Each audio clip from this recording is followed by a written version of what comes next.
For 2 days, bikers of all ages, from all around the globe, gathered for the 115-year birthday party Harley-Davidson tossed to celebrate its rich history. We started indoors, at the Oval, for Flat Out Friday that was part spectacle and all speed. This morning, we moved to the hill to test the bikers and their machine's limits. And now we've hit the beach, a nostalgic throwback to the way they raced a century ago. Somewhere, William Harley and Harley-Davidson are marveling at their own genius of attaching a motor to a simple bike.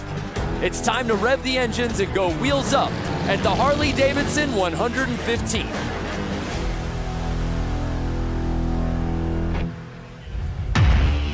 Welcome to beautiful Bradford Beach in Milwaukee. It's been an amazing 2 days of events out here for the Harley-Davidson 115th anniversary celebration. We started out last night with Flat Out Friday. This morning we had a hill climb, of course, and we end out today's action for the Bradford Beach Bowl. It's the Bradford Beach Brawl live from Bradford Beach here in Milwaukee, Wisconsin, presented by the Race of Gentlemen. What's happening, everybody? Brandon Graham joined alongside X Games gold medalist Lance Corey, and the lovely Diana Dahlgren will be rounding out our broadcast team out there on the course. I hope y'all are ready for some racing because, Lance, we've got 6 different classes of motorcycle hitting the beach here today.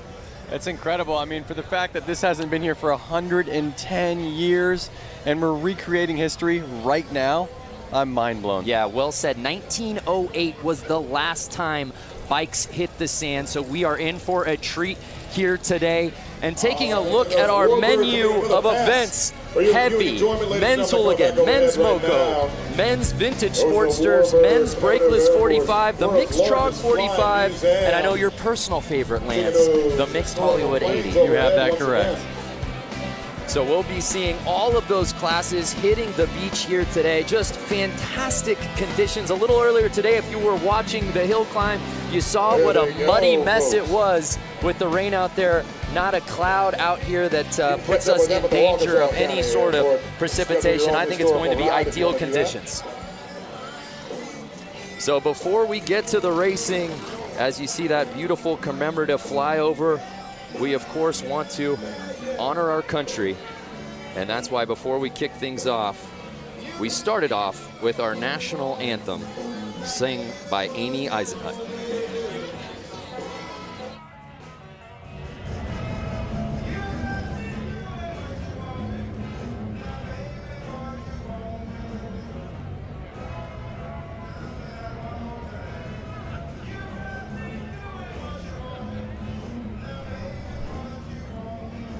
All right, ladies and gentlemen, at this point, we'd like you to rise and remove your hats for our country's national anthem, sung by Amy Eisenhut.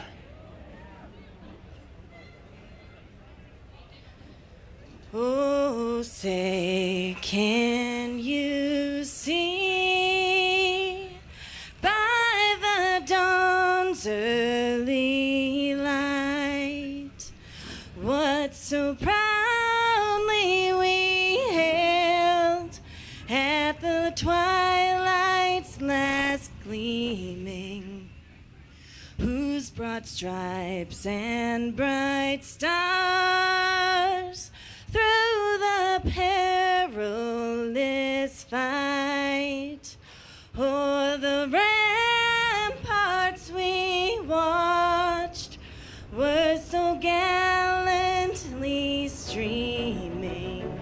We've been down here since Monday morning at 6 a.m. essentially, pushing sand around, rolling sand, wetting sand, trying to get the gave proof through the night that our flag was still there. Oh, say does that star-spangled banner yet wave o'er the land of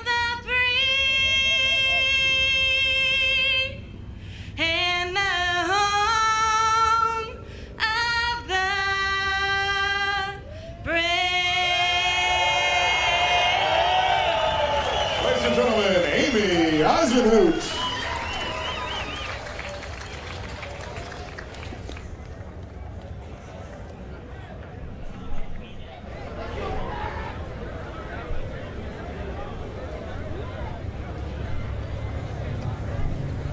All right, ladies and gentlemen, we're getting ready for some elimination racing out here at the Bradford Beach Brawl right now. This is where we start eliminating guys. We're racing for grudge masters. We're drawing lines in the sand. That's how we do it out here.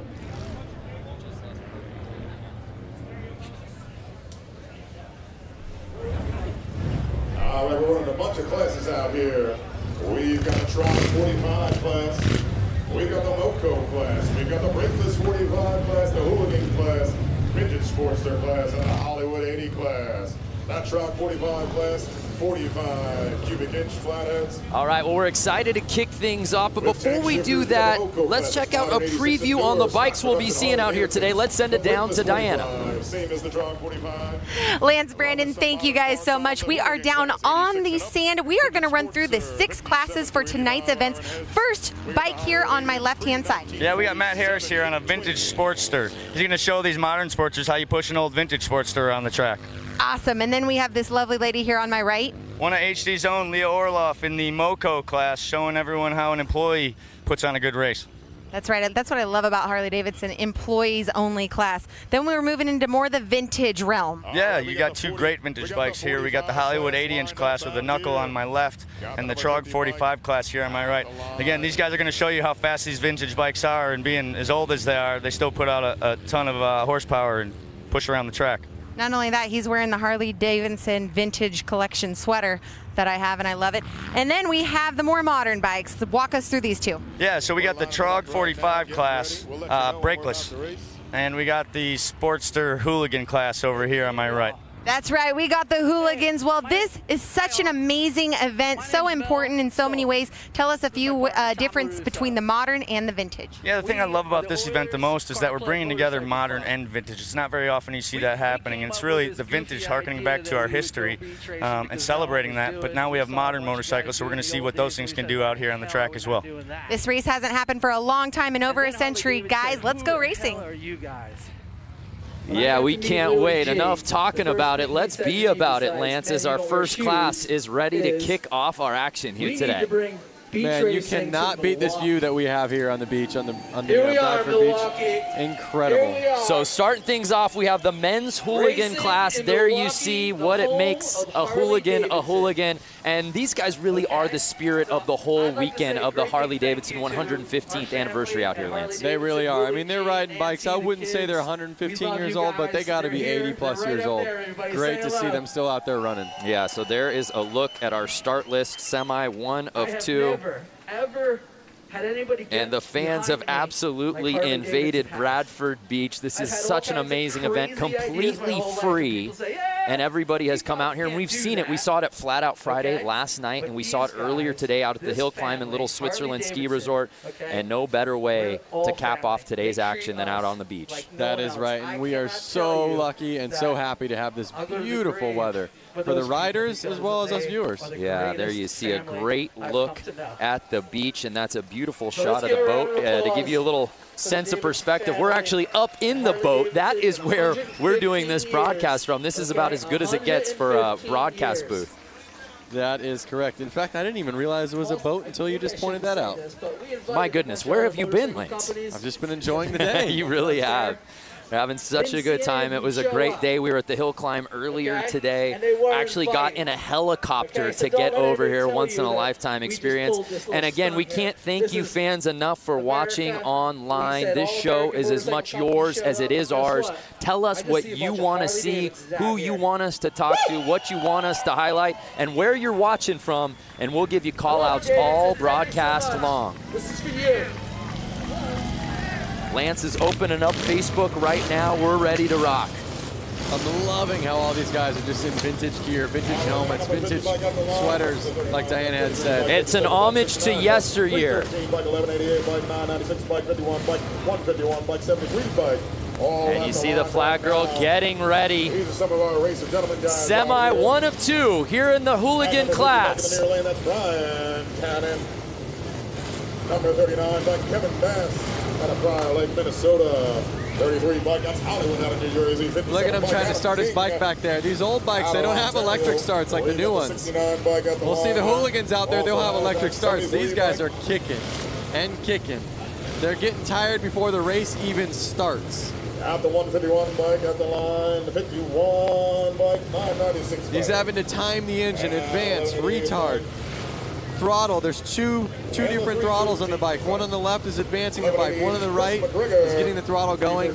A lot to think about, and the race hasn't even started yet. For you fans watching at home, of all these amazing bikes these hooligans are on, which is your personal favorite? Let us know from a number plate, man. Can't go wrong with any of these, but we're ready to get it on. 51D, Harley-Davidson. We got the thumbs up. We got the flag waving. Bikes are running. And they're off. Hooligan Semi 1 officially kicks off. That number 77 bike, Josh Cole. He's a fast one. These are our racer gentlemen, guys. Showing you how this beach racing's done. And they are off. Look at the lead that he's already got. Yeah, 50 building. Fresh track. It's like getting powder runs on a snowboard. These guys have been paving it for the last hour, waiting for these classes to hit the sand. It is not going to stay like that. Wait 1, 2 laps, and they are going to be fighting the sand. You hear that, ripping bikes? And the 50 plate is just blazing around this beach oval, Lance. It's incredible. Mind you, look at these bikes. No suspension. Shout out to the fans watching, in particular, Wesley Wills watching from the maternity room, waiting on the baby to get here. Oh my goodness, Wesley, congratulations. What better to be doing than having a kid and watching this race right now? Well, I hope, Wesley, you're enjoying that shot. And no surprise, here comes Josh Cone on that 77 bike. And the number 50 is just, he's keeping it smooth. He's on the gas on the straights. Watch when it gets straightened out. Watch him open wide. And we're already getting to lapping. 50 passing the 313. Oh, getting a little squirrely out there. Looks like we got Kevin Bass stuck out there in the sand berm. I love when he just leans into it and you see the roost kind of pop off the tire. And it is right there. How awesome does that look? And that's going to do it. The 50 bike takes the checkered flag. Incredible. Now, Lance, as we said, this race hasn't happened here in the vintage class. Oh, he picked a good time to lay it down. Well, we haven't seen these bikes on this beach in 110 years. You can't practice, especially with a vintage bike on beach. How foreign was it for these guys to hit the sand for the first time with these bikes? Well, you know, they were dealing with the weather. But here's a replay. Check this out. Notice this. He slows down. Because he slows down, it's actually harder to get through the sand, and he crashes. He didn't slow down that entire race. No, it's easier to go faster on the sand than it is to slow down. When he slowed down, he let the bike go. And look at 3 of them. 1, 2, 3. They all slowed down. They all fell over, and they're all struggling getting their bike started. These are not new bikes. These bikes are older than probably most of the people watching this right now. It was full throttle the entire race, and then half the field just loses it after that checkered flag. That was awesome. Really was. Really was. Give them a big round of applause. And the thing is, they all went down going low speeds. They're all laughing. They might not be laughing if their bike doesn't start after a minute, but they're laughing. Those are all guys that are racers. Yeah, we see a lot of fans for that 50 plate. Tim Connor. Walter Gerson Rodriguez, 50, killed it. That he did. Again, if you're just joining us, it's the Harley-Davidson 115th anniversary celebration. It's just a weekend full of madness out here all over the greater Milwaukee area, and we finish up our event schedule out here tonight on the beach. There's a look at it. I had to drag Lance out of the water. He was out there body surfing. I said, hey, man, we got to get to the show. That's right. No place I would rather be than the beach. Yeah, it's perfect right now. The beach and Harleys, I mean, that's just, you know, the best. Much better conditions, and I'm curious any of those fans watching right now, if they were watching earlier today, for the Harley Hill climb. A little bit different conditions than what we saw a few hours ago. It's incredible that just a few hours and maybe 20, 30 miles, and all of a sudden it's like we're in a whole different world. The fans have come out here in absolute droves, as you can see. Completely free event. There's no bad seat in the house. And it's all hands on deck to help get the bikes off the track as we await our next class.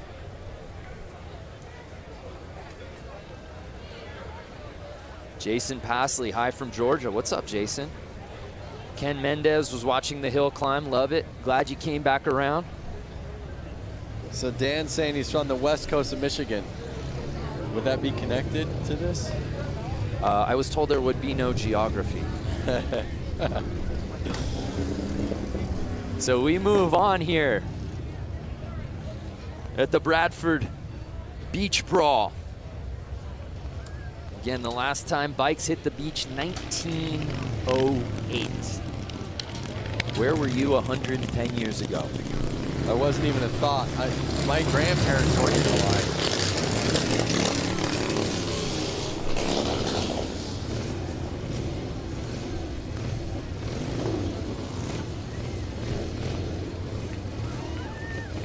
North Haven, Australia, Troy Taylor, stand up.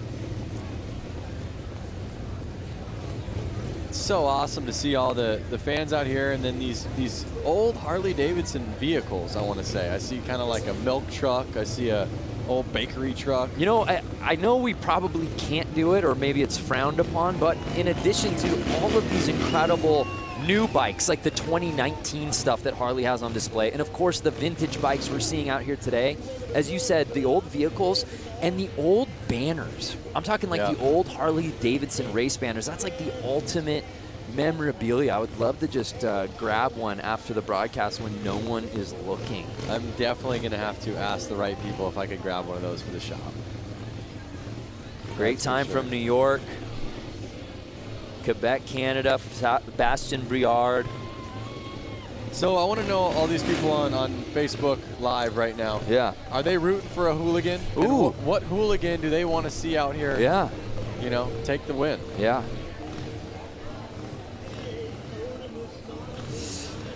Well, we're getting really nostalgic about motorcycles, and why wouldn't you, being out here for Harley-Davidson's 115th anniversary. But some of the best bikes we've ever seen in the history of the universe have been celebrated on film. Your favorite motorcycle movie. Check this out.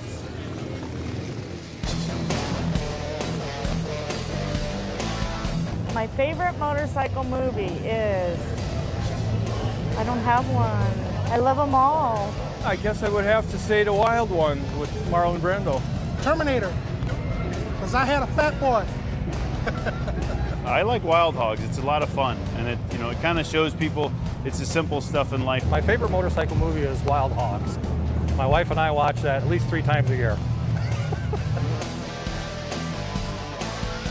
Easy Rider. Easy Rider. Easy Rider. Easy Rider. No question, hands down. I have to duplicate my husband on that one. Easy Rider is the motorcycle movie.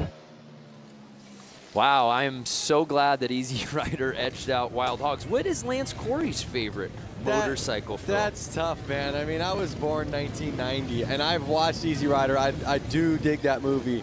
But something about watching Wild Hogs and then being able to, like, call somebody a wild hog, they're both great. It's become the ultimate adjective, that's for sure. All right, so we have vintage Sportster class lining up. Is that correct? It looks that way. Let's take a closer look at some of these bikes. Any of our fans watching out here today have got a vintage Sportster of their own? And if so, give us the stats. Actually, I'm getting word that this is brakeless 45. Oh, the brakeless 45. Yes. There will be no slowing down in this race. No. But you don't want to slow down. You want to stay on the gas. Then you stay above the sand, and you don't end up crashing. Oh, speaking of motorcycle movies, there you see our Brakeless 45 contenders. I was actually going to bring this one up, that Amon Sharma, Terminator. Terminator. Absolutely. Yes. When he jumps like a fat boy softail off like the into the yeah, wash. Incredibly realistic. So here's a look at our rules for the men's Brakeless 45s. Pretty simple. Bikes out here on display. Anybody out there watching got a Brakeless of their own?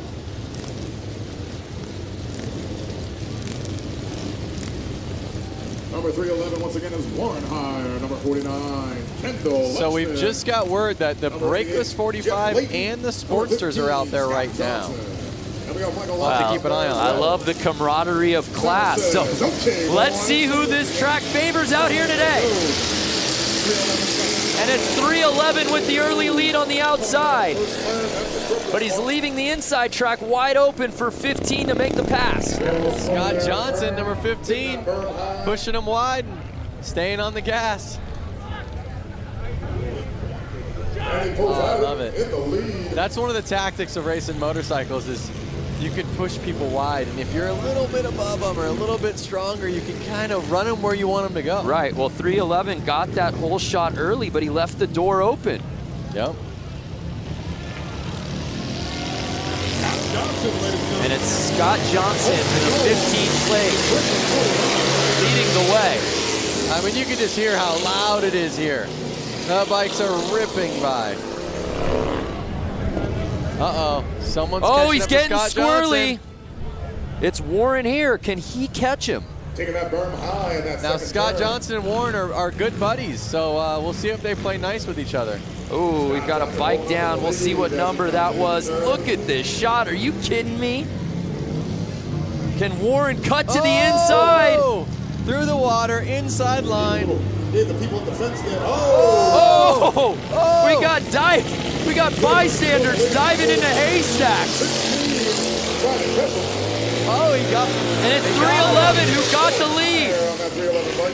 Scott Johnson opened the door and 311 pounds and he goes down.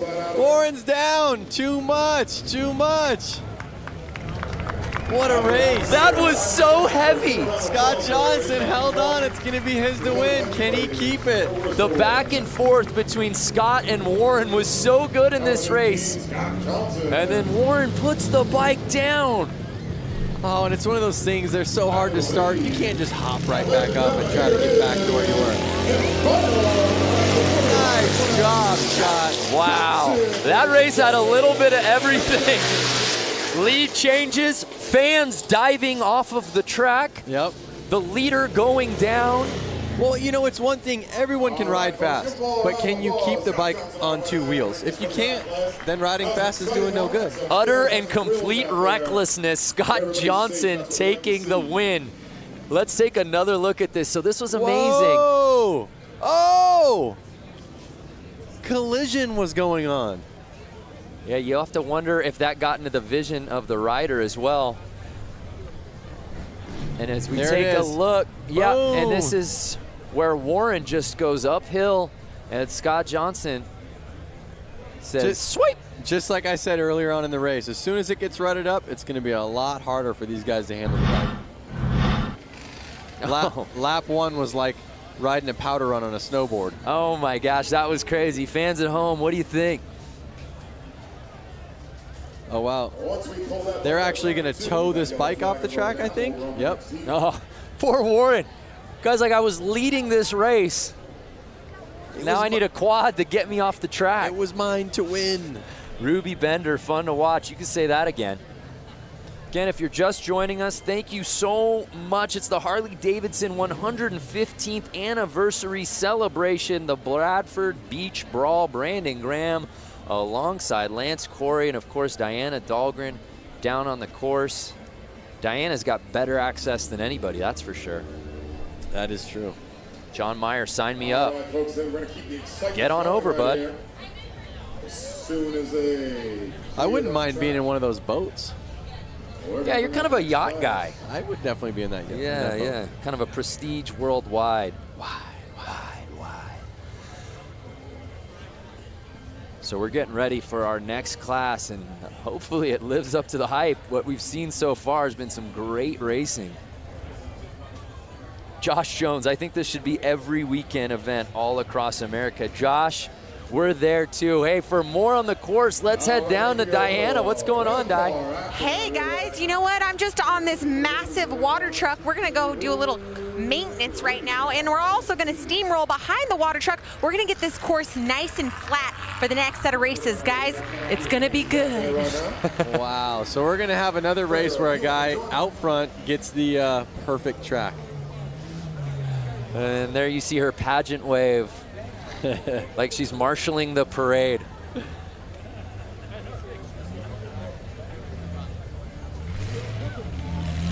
So again, obviously, as we said, no one has raced on this track since 1908, but let's take a look at how we got here. It takes a village to get this thing going, but Lance, job well done by all of the contractors out here to make it possible for us to bring these bikes out today. It's incredible. And these guys, they're people that ride or hang out with the riders a lot. You can't just come out here and make a track if you don't know what it's like to ride the bike. Right. Yeah, you can't just merely push sand around and make an oval. There's absolutely a science to this. Definitely. And oh my goodness, Diana's got a t-shirt gun. Please cover small children. Protect your eyes. Diana, can you come over to the boat that we're in and shoot one over to me, please? Oh, there he goes with that Hudson engine. So we're going through some course prep. Let's check in with some of our fans watching right now. Where are we watching from? Hello from Portugal. What's up, Angelo Lopez? Gotta make sure we keep it safe for all of our riders out there. Brazil, Felipe. There you see Diana opting for the one-handed shot. Takes utter control. How about this guy? Driving his custom-made vehicle around. Think it's street legal? Yeah, and I think that nobody seems to be bothered by it at all.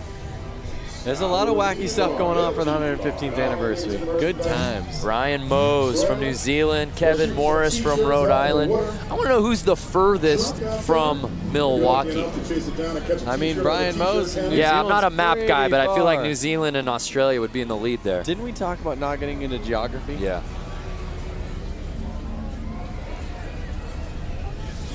Well, Diana has been very busy this week. She's got her hands full. She actually was out at the Harley-Davidson Museum a little earlier this week.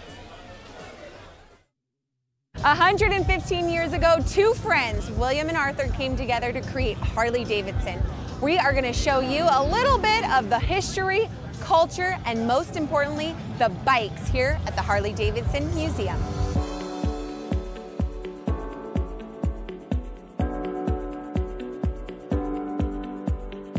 Behind us is the bike that started it all. Yep. Which is gorgeous. The oldest Harley-Davidson in existence. Both Bill Harley and Arthur Davidson were really avid bicyclists, and Bill Harley actually worked for a bicycle company here in Milwaukee, and their first project was to build a motor to literally put in a bicycle. You can see how they kind of shaped the frame so that it would embrace the engine, and that kind of set the standard for what we still do now. Can I write it out of here? Well, first of all, you'd have to guess it out. This is actually dated July 20th, 1901. This is original. So this is the original drawing from Bill Harley and where did you recover? How did you recover this? The Harley family saved it. They had the foresight to save stuff from almost the very beginning. Over there is the book from 1907 when they incorporated, and they actually began a program of saving at least one bike new right off the line in 1915. Wow. And we do that to the present. When we were back there, you know, you look and this looks like a whole motorcycle. Right. And as you walk in. Wow, I didn't even notice that till now. That's amazing. See, it works. This thing's completely taken apart. So, you know, the idea here in this whole room is to give people, you know, a sense that the engine from the first bike we built today is the, you know, real heart of the motorcycle, both, you know, obviously from making it go, but from a design point of view, we always show that beautiful engine like it's a jewel in a setting. We want to give people a sense of, you know, how these things work, and we make it interesting.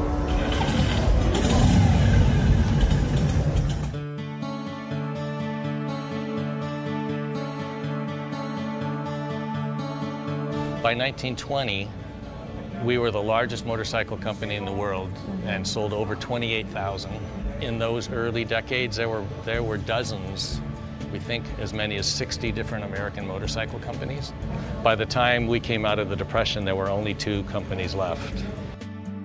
You know, the major turning point was World War II. Over the course of World War II, we made almost 90,000 military bikes.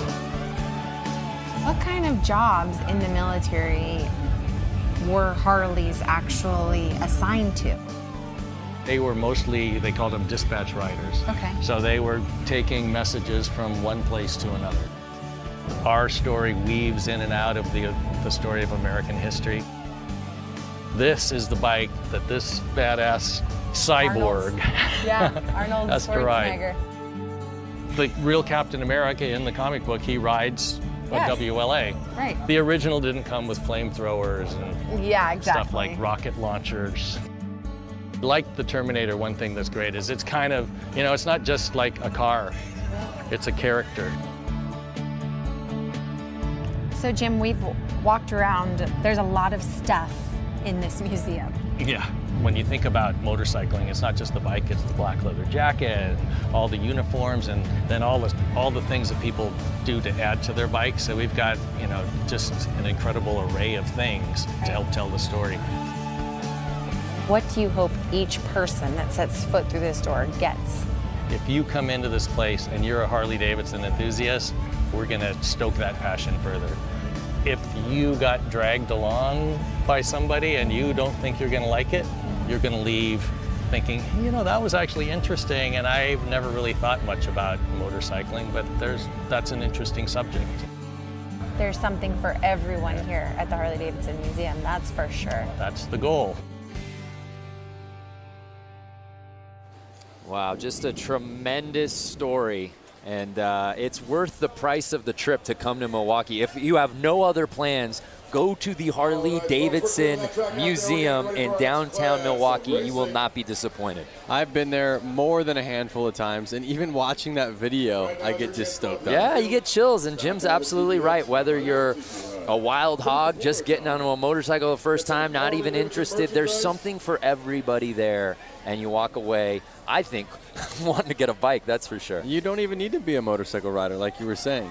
To see the American history and the fact that somebody was doing that so long ago. The longevity of the brand. I mean, we talk about it being the 115th anniversary, but he put things in perspective really well, that after the Great Depression, there were only 2 motorcycle brands left in the world. Yep. And Harley was one of them. It's so awesome. It's so awesome that it's still here, still living the dream, and every enthusiast is keeping it running.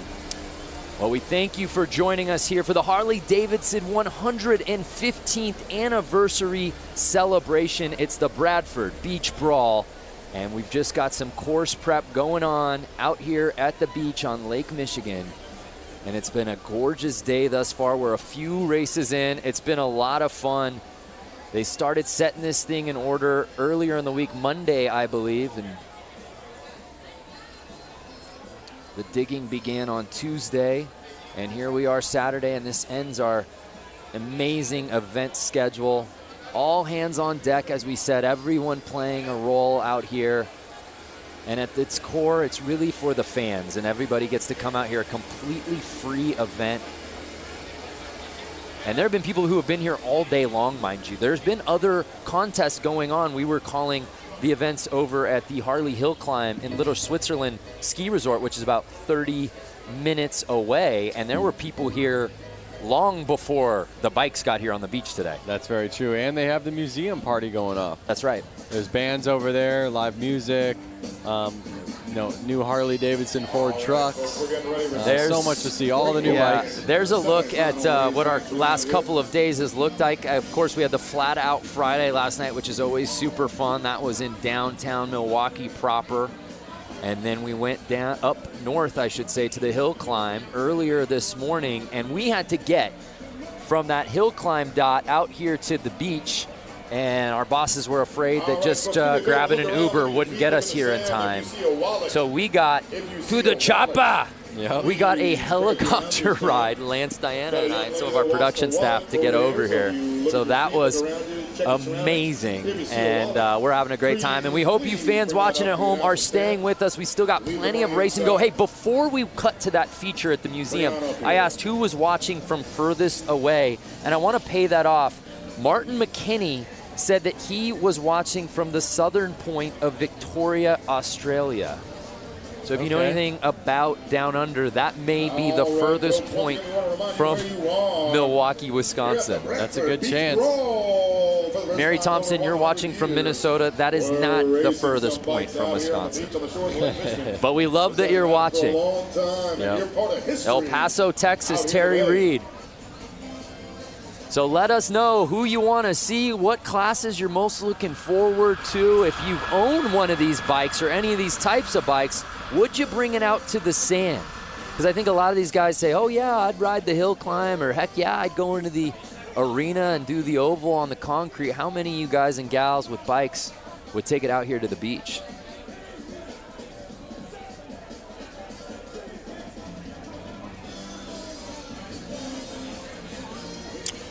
Well, let's head back down to Diana, who's fresh off her free ride. I guess you hitched a ride to get onto that water truck. How you feeling now back on land? I'm back on land, and it was great. The track maintenance is so crucial when it comes to this beach racing. And you know, to think about it, over 100 years ago, we didn't have machinery like this. So it just makes you wonder what track conditions were like back then.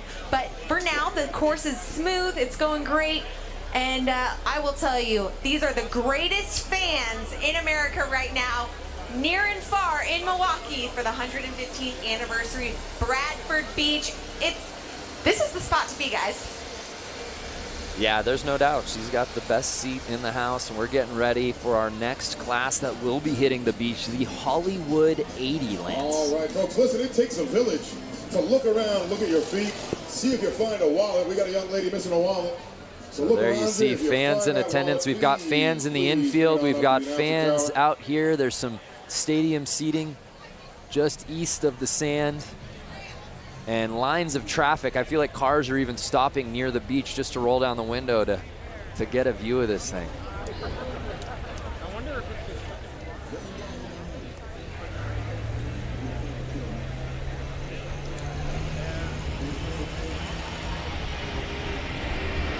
Heaps of fellas watching from Western Australia. All right, Leon. I have to think, Brando, I have a couple Harley-Davidsons of my own. 2018 Lowrider.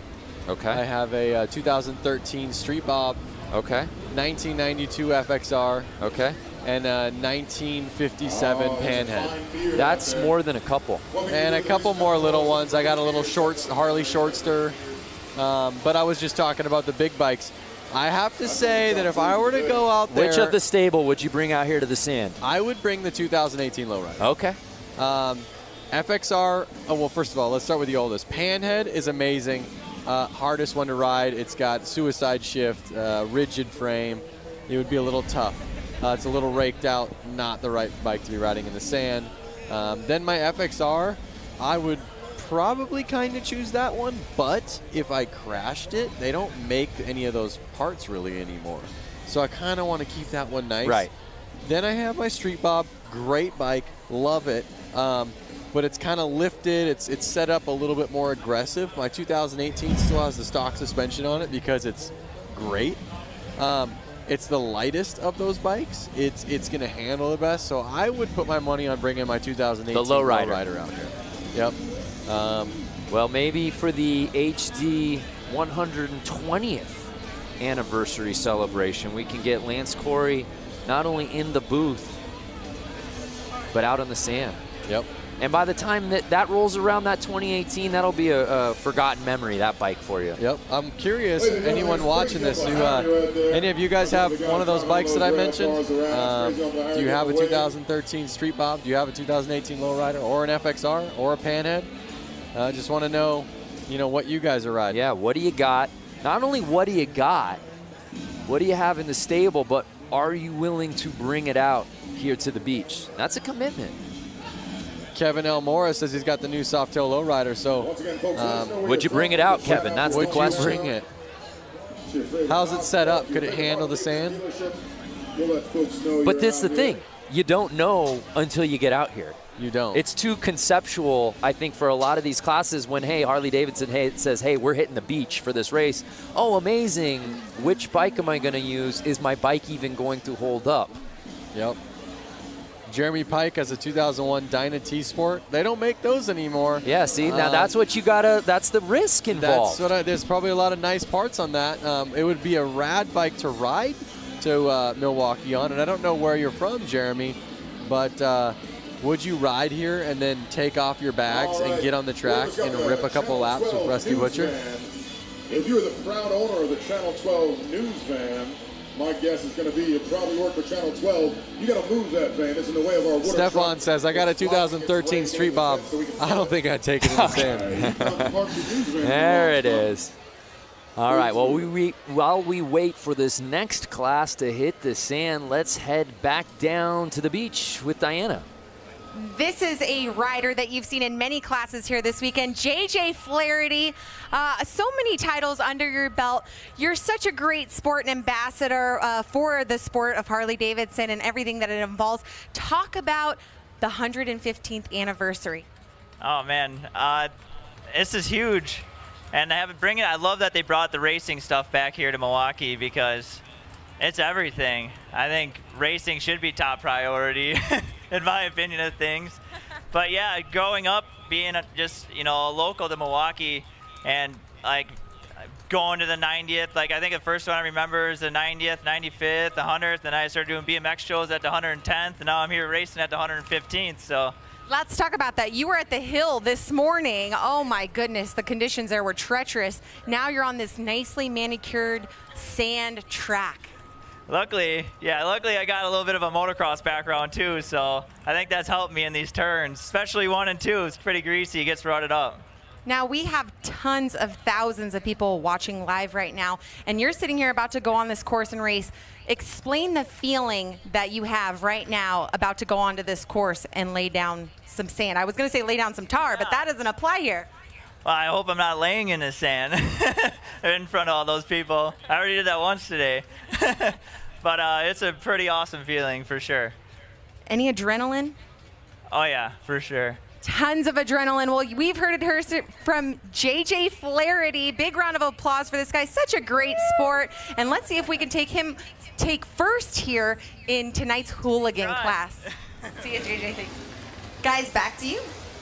JJ Flaherty has had himself a day in the all-white leathers. He was competing in the hill climb earlier today, and it was a muddy mess. Of those fans who are watching, you know what we were talking about. No one went unscathed, but JJ Flaherty made it all the way to the championship round in his class, ended up having to settle for second place, but man, he looked so good at the hill climb this morning. I got lucky enough to see a photo that was taken from about eye level of the track.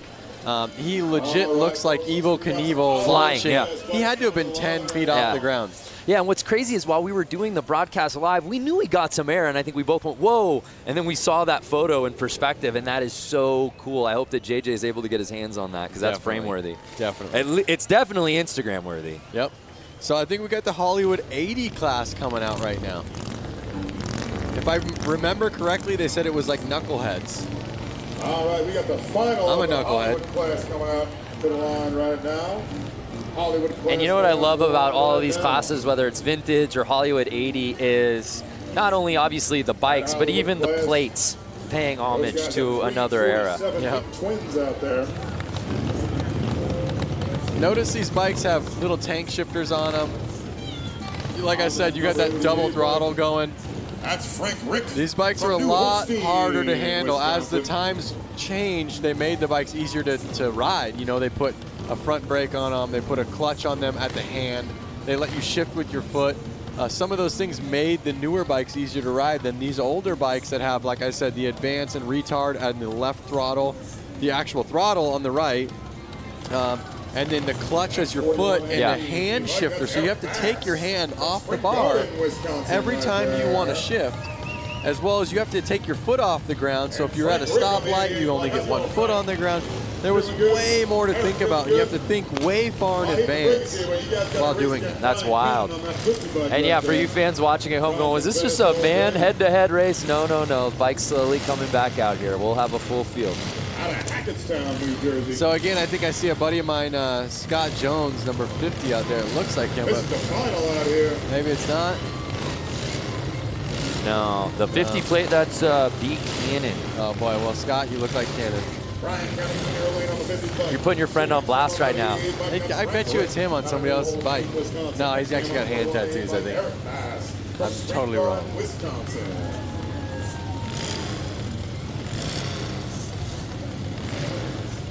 Daryl Jewell, back in 73 and 74, we drag race on the beach at night, had a 73 Sportster. All right, Daryl. So awesome. Out of Brawl, Lake, Minnesota. I'd love to get my hands on that Springer for my Panda. Mike Melanie Lazelle interviewed the flag girl. Yeah, she's kind of stealing the show out here today. Yeah. Notice how she kind of like waves it, and they don't go until she does a big jump, and I believe hits the ground. Yeah, see, waving, wave. Making sure they're all ready. Wave, jump, wave, and the jump. Yep. And they're off. And it looks like the 50 plate building that huge lead. He is not messing around. And again, look at fresh tracks. They're making the ruts. They're not taking ruts, they're making the ruts. On the gas, waves coming in. Taking no prisoners out there right now. And it's more of the same from Cannon out here today. So awesome. Look at him. He's getting the weight on the rear end, which is basically getting the front tire off of the ground. It doesn't look like it, but the weight is completely off of the front tire, which is making the bike get through that sand way easier than you would imagine. It's still hard, but a lot easier than if you didn't. Well, no, I see what you're saying. Brian Cannon making it look like a Saturday stroll. Look at the lead he's built. He is definitely out front. He's got almost a 4-second lead. You can hear these bikes through our microphones just ripping.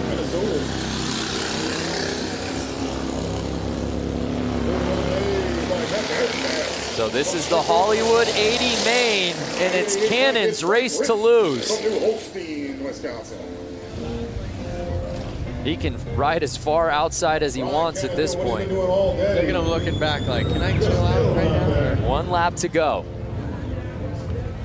And ladies and gentlemen, it is, as we suspected, Brian. And it's Brian Cannon with the win. In second place, Kevin Bass from Prior Lake, Minnesota. I see 2 Basses out there. Well, Seabass and the guys offered to pick up our tab. Don't go there. Okay. Not yet, I guess. So Brian Cannon leaves no doubt about it. Just riding like his head is on fire all day out here on this course. And this time, though, Lance, he finishes the race and stays on the bike. And he really put it down there. It's always nice to come out for that vengeance. Looks like number 88, Frank Rick, laid it down that last turn. It's always nice when you can go twice in one day, right? When you have more than one race. I think the first race you kind of just get the EBGBs out, you know? You're ready to go, and then you finally like, all right, I'm ready.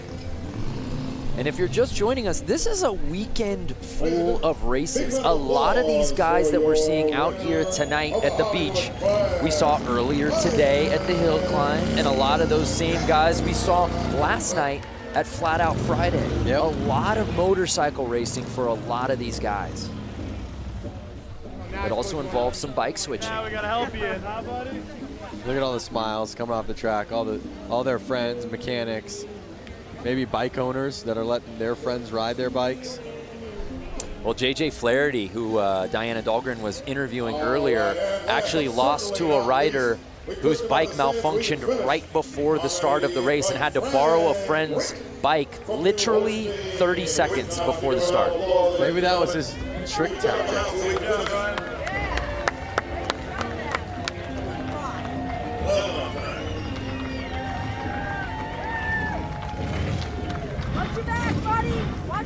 So here's another look at Cannon, and he was riding outside for most of the race. As we take another look when he gets inside, Lance.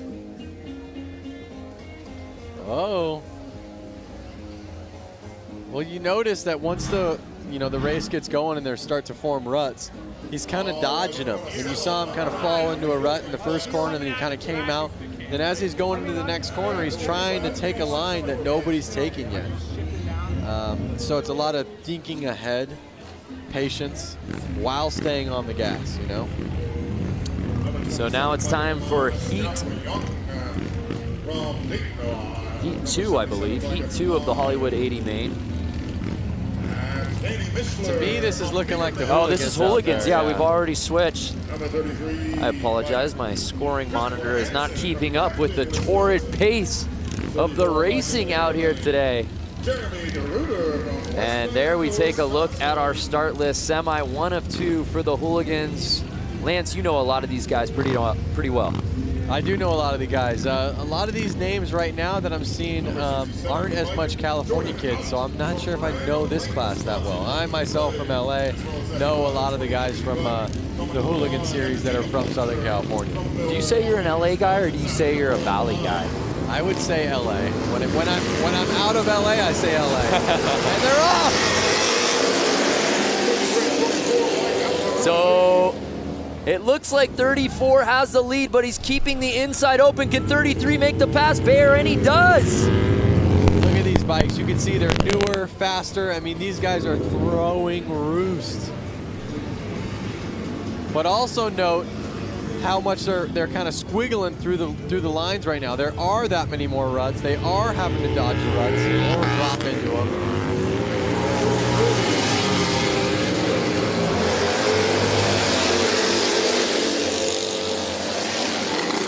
So now it's Hansen, 33. Can he hold on? Right behind him, 77, Mishler. He's building quite a lead here with 2 laps to go. Notice how when they're going down the straight, they lean back, and when they go into the corner, they actually kind of lean forward up on the front of the gas tank.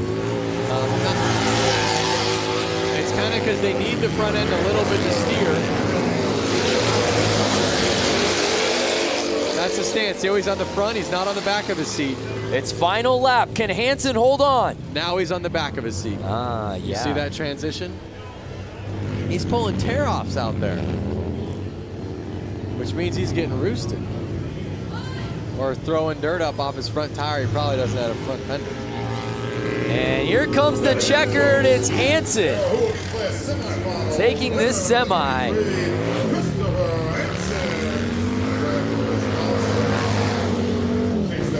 I see a question right here from Walter Rodriguez. Is there a hooligan group of riders around New York City?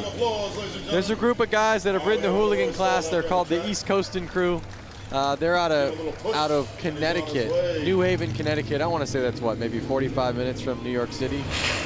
They have ridden hooligan classes, and they kind of do stuff like this. I don't think they're here this weekend, but there are people on the East Coast doing this.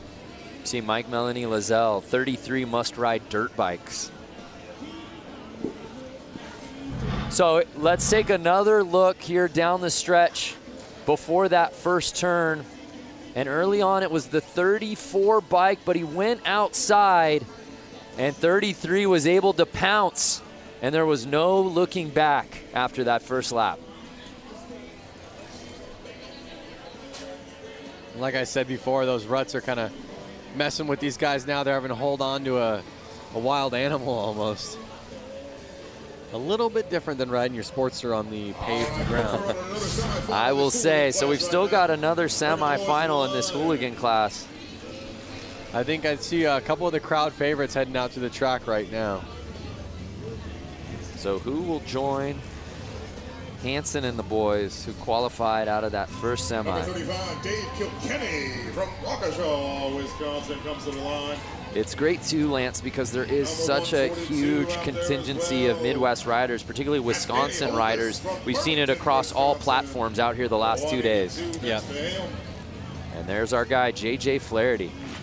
Going from flat tracking in a little arena on concrete. Yep. Launching his Harley like Evel Knievel up a mountain. And now he's here on the beach, riding in the sand. And I believe through every single race, the promoters have made them wash their bikes so they don't transfer the sand to the concrete, the dirt to the sand, vice versa. I think it's kind of a rule by the city, as well as keep the tracks clean. Here's the real star of the night, Flat Girl, and they're off. Oh, and Flaherty gets into a little bit of a scuffle.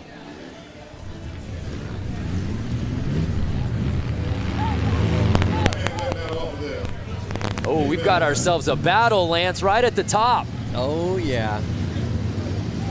Flaherty staying on the inside, though. Yeah, he's playing this thing right. 142 still leading, but he's on the outside.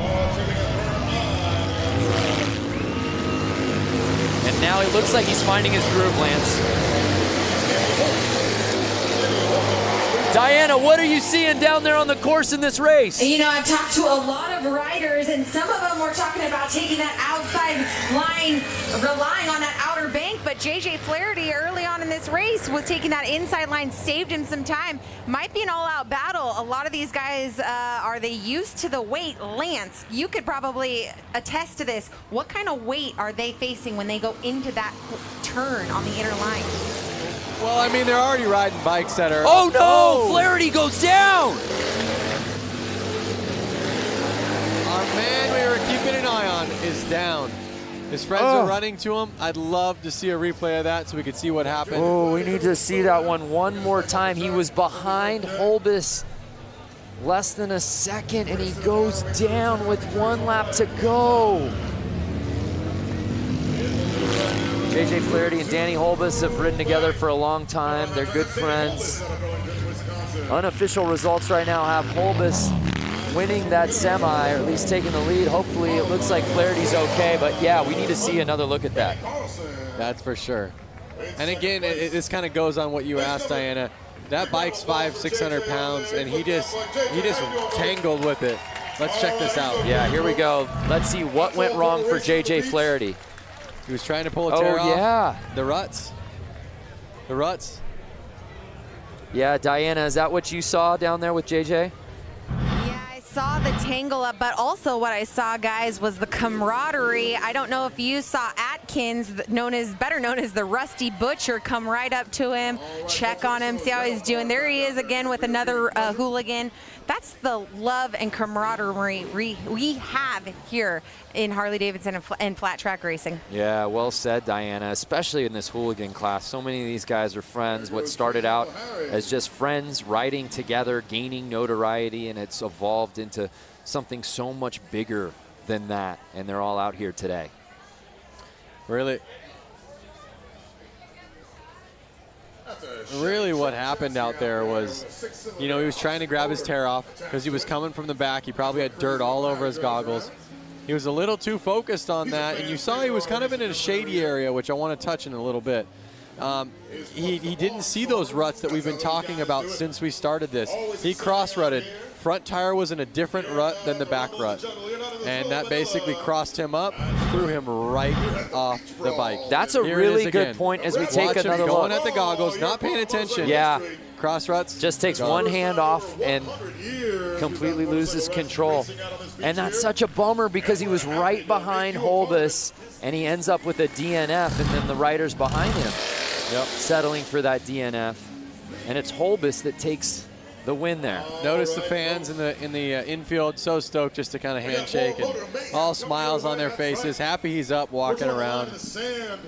But you bring up a great point about the shadows. When these guys got out here, the sun was shining throughout the entire course. Now as we're getting a little later into the day and it's 6:05 p.m. here local time, the sun's slowly starting to come down, and really dare we say half this track is now in shadow. It's tough. It really makes it hard in the shadows, and it makes it hard. You don't know what goggles to wear or lens to wear. You want to wear something for the sun, then all of a sudden you're in the shade and you can barely see. Or if you wear something for the shade, you pop out into the sun and you're blinded. So it's a tough one for sure. Not saying it's impossible. Obviously they're out there doing it and kicking butt, but it puts some confusion.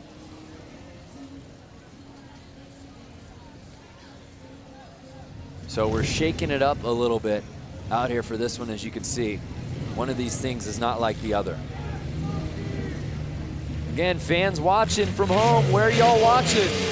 Who you got in this one, 4 wheels or 2? I'll tell you what, it's also a battle of gears. Look at how much he is steering that thing. Just on, left, right, just to keep it going straight. It's already turning around with the look back. So you can imagine with how much he's having to correct those steering wheels, how much a motorcycle's having to do it. John Holt watching from Tucson. What's happening? Paul Gorbett from the UK. Oh, and the bike makes the pass on the car. He's getting a good lead. He's got about 2-3 car lengths, but that car is hauling butt into the corner. You gotta get yourself a Harley-Davidson motorcycle, son. Can this car somehow make its way to the inside for a pass? 151 not giving him an inch. The man in the car's got a cup holder, a drink. He's just hanging out. Look at that, thumbs up, good times, positive vibes. That's all it's been here all weekend long. Good vibes across every race. Christopher Pinnicky watching from Des Moines, Iowa. Randy Serta, California. Australia announced Louisville, Kentucky. What's up, Trevor? What would you ride, the bike or the car, Brando? I'd go 2 wheels. 2 wheels. How about the viewers? You want to drive that car or ride that bike? I want to drive the car, but something about getting a motorcycle on the beach feels like a once-in-a-lifetime opportunity. Oh, now the speed's picking up a little bit here. What happens on this turn? That's what we do, ladies and gentlemen. We throw a bunch of one thing to note. out of the sand we see. Who comes out on top?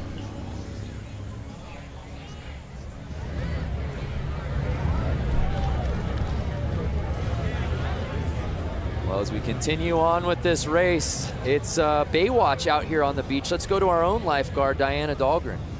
Oh, that was clever. Okay, so yes, I'm the personal lifeguard here for the Bradford Beach 115th Harley-Davidson anniversary beach brawl, I guess. But anyways, they are about to start track maintenance. Now, I'm up here to show you guys the feel. We are literally feet away from the beach. I mean, the water is rushing up right here as the cats go on to do their track maintenance. Pretty amazing. We want to know where you guys are watching from. If you're on Facebook Live, leave a comment. Let us know where you're watching from. Maybe you're on a beach. Maybe you're in the desert. I don't know. We'll find out. All we need is Hasselhoff and some slow motion running, and we can make this thing happen. Oh, yes. So Diana, she's all over. Let us know, fans at home, where you're watching. And if there's a particular rider or something that you want to see, let us know, and Diana will hunt it down. So much going on out here in Milwaukee. There's a beautiful look at the Bradford Beach Brawl. For more on the beach and these bikes, check it out. Make it a little safer for our guys out there.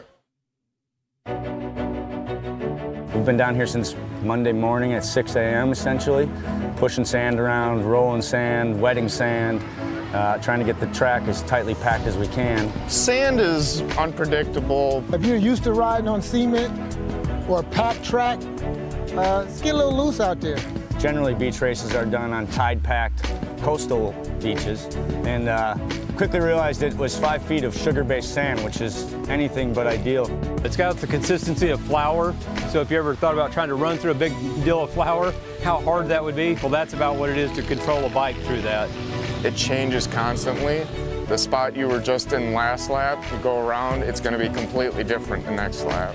You can't be scared of it. You got to just like hold the throttle back and rip through it. And you know, you see a big sand pile, you're not going to slow down and go over it. You got to just fly through it.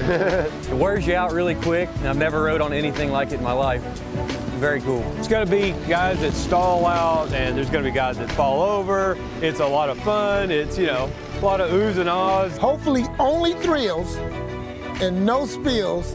The one thing I love about this race and this whole idea is it's a mix of modern and vintage. This is 1989 XL 1200 Sportster, and it hooks up in Hall's ass. This is a 1929 Harley DL. This is the Godfather. A lot of times you have the two separated, and we're bringing them both together. The vintage to really celebrate our history and harken back to our roots, and the modern to show what our modern motorcycles are capable of out on the beach. Being able to come down here and ride Bradford Beach is a once-in-a-lifetime experience. It's a fun place. I think everybody will get real close and get to see, probably get some sand in their hair maybe, and have some fun.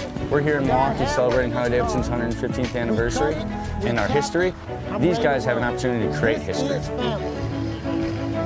Everybody sticks together. If you need a tool, if you need a helping hand, if you tip your bike over, they'll be there to help you pick it up. Well said. Really neat to see the variety of bike, the variety of rider out here today. Again, we love hearing from you fans. William Hugelmeyer, let's get a closer look at the running gear these guys are using. Hopefully Diana can hear that. Maybe she and her personal camera she brought out here can give us a little bit of a closer look at what's going on down at the starting line. Make sure we keep our guys safe. Make sure we keep you safe. People are watching from all over. Wichita, Kansas, New York City. Thunder. You can't hear me? Hey, there we are, Diana. Hey, guys. Yeah. Oh, we're losing you. We're losing you, Diana. I don't know what cell service she has, but she's not coming through. So if you got a kid who's a skateboarder, get off of the rail, we'll be passing out some. I love that one bike. I can't recall the model he said it was. He called it the Godfather from 1929, Lance. I know. I was thinking to myself, wow, in like 10 years, that bike's going to be 100 years old. And he's out here riding it in sand. In sand. That thing would be up on my mantle at my house. Brad Talbot watching just across the lake in Michigan. Brad, wave to us so we know that you're watching. Kenneth Kramer, Kansas City. Mick McNasty, I hope that's your given name, Glasgow, Scotland. Just a wonderful day for racing, and I can't think of a better way to sort of cap off the weekend festivities of the racing than being out here on the beach. You see the sand maintenance going down right now. One interesting note that we heard in that feature was one of the riders talking about the consistency of the sand, and what he likened it to was flour. I heard that, and I was like, that's pretty good. But you know what? I've ridden on beach sand a ton in my life with sand tires, right, stuff like that. But I've never ridden on lake sand. And he made a point that it is different. A different type of consistency. Maybe Diana's down there right now. Can you tell a difference between that sand and you know, sand you'd see at the beach? I guess this is like sand you would see at the beach. But I found her. And what is your? Very nice to meet you, Zaria. So we are out here. We're hanging on the infield of the Bradford Beach Brawl. How's it going out here so far?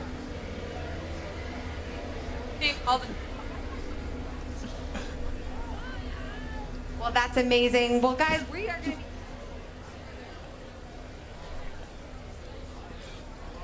Bradford Beach Brawl. Guys, we're going to let you take it.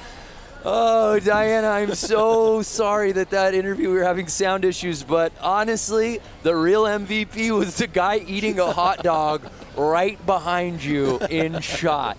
That was incredible. Don't worry, Diana. We all got photos up here in the booth. Diana, we didn't hear you, but that was still the most entertaining interview we've seen all day. Let's see what the people Oh, my on God. Facebook Please think about get that on Instagram and tell me fans at home watching on Facebook just saw the hot dog guy. Gotta love that hot dog. Jeff. Lance, read me some of the quotes, please. The guy behind her cramming his face. Look at the mate feeding his face. Oh, that was too good. Holy cow. We can all go home. Oh, no, we still got more racing to go. Holy cow. So there you see course maintenance. Oh, we'll never be the same. Tell me you got a photo of that for us to post, please. I got a photo of that, and I'm putting it up right now.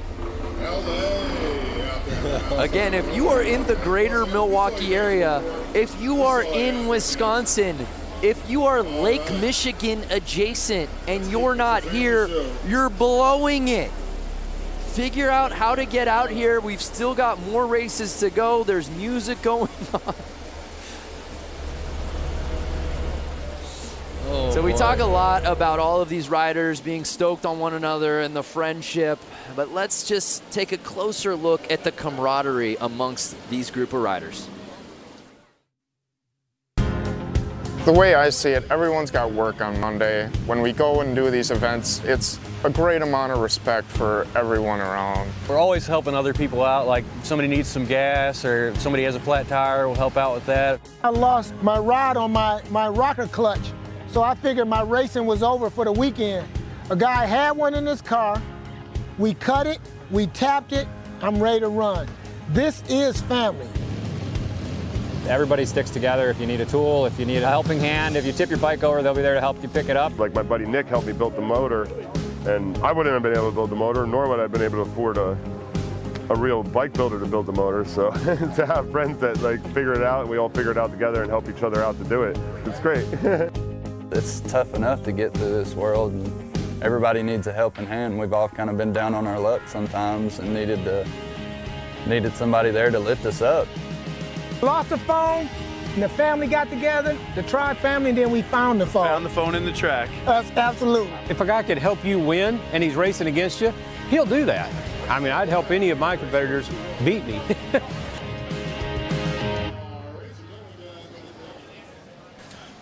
Such an amazing time here on the infield of the Bradford Beach Brawl. Jeez, that's a tongue twister. But anyway, standing here with a lovely lady I just met.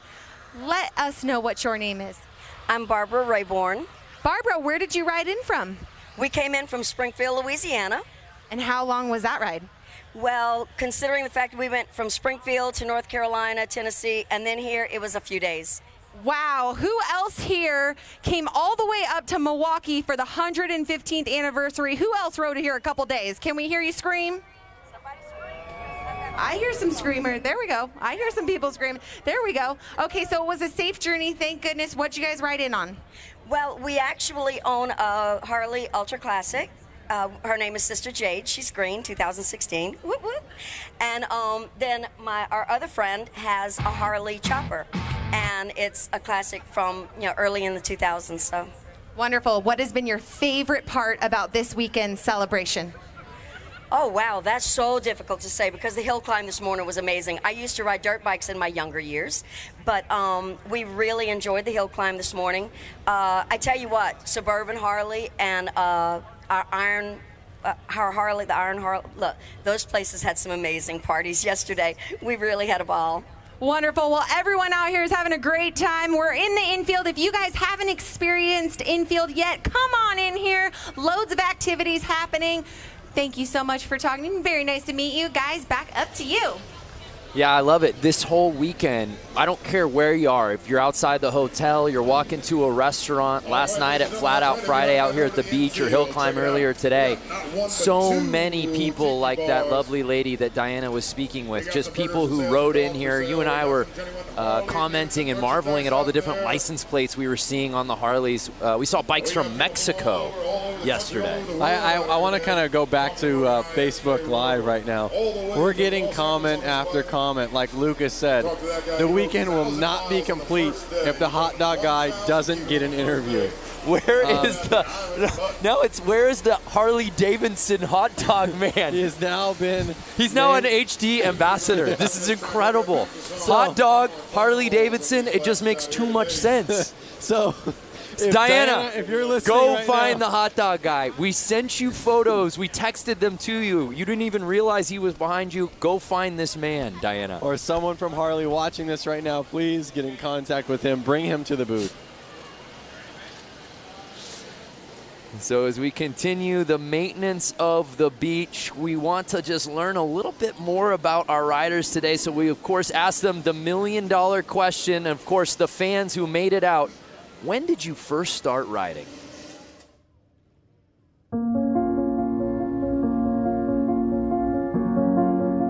I started riding when I was very young. I had 2 older brothers that rode, put me on a bike when I was very young, pushed me and said go. Didn't tell me how to stop, nothing. And ever since then, I've been hooked. I started riding 30 years ago. Why? Because I love speed and I'm an adrenaline junkie. My first Harley was a Deuce, 2001. And well, it was a dream become true when I was so young. I've been a Harley since 12 years. And I fall in love with Harleys. I've been riding since the day I turned 16. I had a little Honda 150 delivered and I've never been off of it. I've always liked motorcycles. I had the fear of them. And my wife says, why don't you take a class and see if you like it? That's all it took, 1995. I didn't ride as an adult until I was about 40. And, but I just kind of heard the call of the road, haven't looked back since. Yeah, everyone's got a fantastic story on how they first discovered motorcycles. Lance Corey, professional rider, X Games gold medalist, freestyle. Tell us how you got into riding bikes. I just had, actually my parents did not ride. I had a cousin, 2 cousins that rode motorcycles. They were a bit older than me. When they grew out of their PW50s, one of them was handed down to me.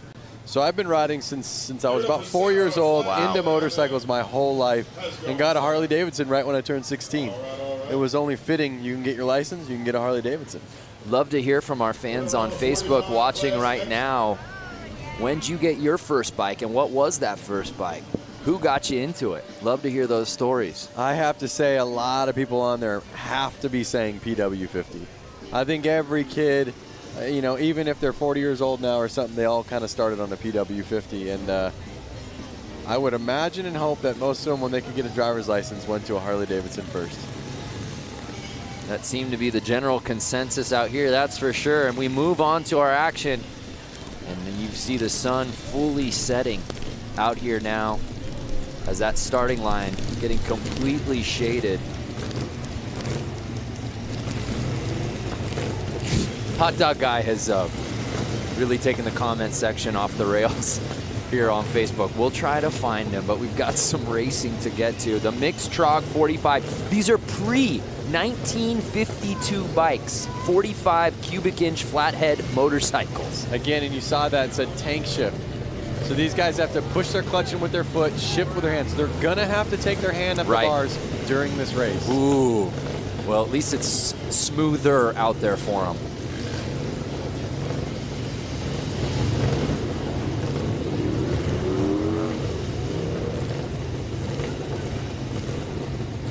There's a flag girl that a lot of the viewers on Facebook are.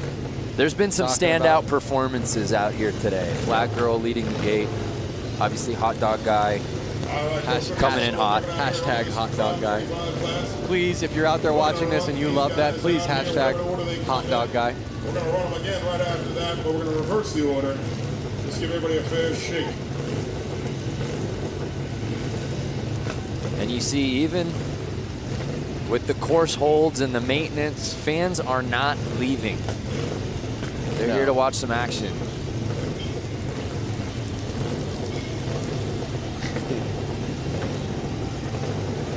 Hey, Michelle Havens-Moore just bought my first Harley last week. Congratulations, Michelle. You'll never be the same. So awesome. Uh-oh. Hold off. What's going on? Oh, are they shutting their bikes off? We're getting word of something. Again, this is the TROG 45 class.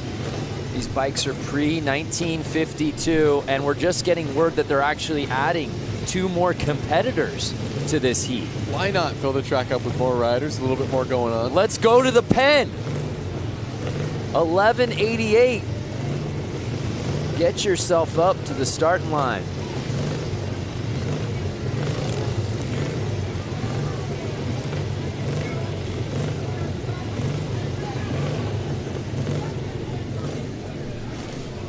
Here comes the 313. Remember, this is the bike, I believe, from 1929, Lance. So awesome. The godfather of them all. Look at how clean the paint job is on it. Amazing. This does not look like a bike he should be out there. No. Scrambling. And the with fact that he's dudes. scrambling out here on the sand with this bike that's 90 dude, years old is just remarkable. How's my dude number 77 with a ciggy in his mouth? All right, we've got a complete heat. Let's get it on. Look at him getting roosted in the back of the gate. They're off. That roost does not feel good. You ever been sandblasted? Never. It takes paint off of stuff. So it's 69 getting the whole shot. Does he leave the inside open though? He does, and it looks like the 77 bike takes the lead on lap 1.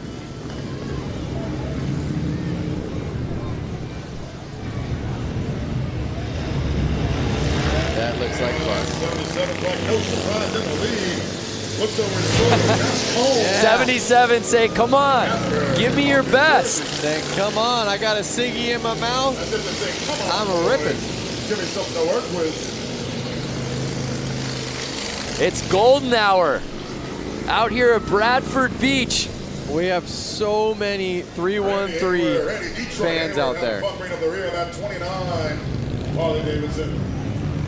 I mean, this is just, by the way, professional athleticism at its finest with the ciggy in the mouth. Notice how the number 77 is leaning that bike into the corner, foot out, dragging. That's the stuff that looks fun. Watch him, put his foot out, he's dragging. Look at how much he leans that bike over. Look at that thing. Look at that lean. Committed, so committed. And again, he keeps turning over the shoulder, waiting for somebody to come chase. Can the 69 bike catch him? Look at that. His bike's starting to smoke though. Was it smoking like that when he started? Yeah. And I don't think it's the cigarette. No. Ladies and gentlemen, your winner of that heat, number 77, Josh Cone. Josh Cone. What a great race. Uh-oh. Bike might have broken. Well, it picked the perfect time to do it. And the TROG 45 main. Love seeing these stories, by the way, from all y'all talking about how you first came across your first bike. Keep them coming. We're going to bring these guys back around. We're going to run them again in the reverse order that they've been. Well, he might have a leaky valve or something right now. Is he looking over his shoulder to try to, you know, say hi or kind of show off? What do you think? That's what I'm trying to make a point of. He keeps looking over. I think he's encouraging his fellow riders, hey, come catch up. Does he have a knife on the side? This guy is a savage. Wow. Knife. He's holstering a knife, smoking a cigarette. Doing donuts. Doing donuts after the win. Life is good for 77. My boy Josh out there. Look at the smiles after the race. Look at that. Everyone's smiling. Less cell phones out, more smiles. Yeah.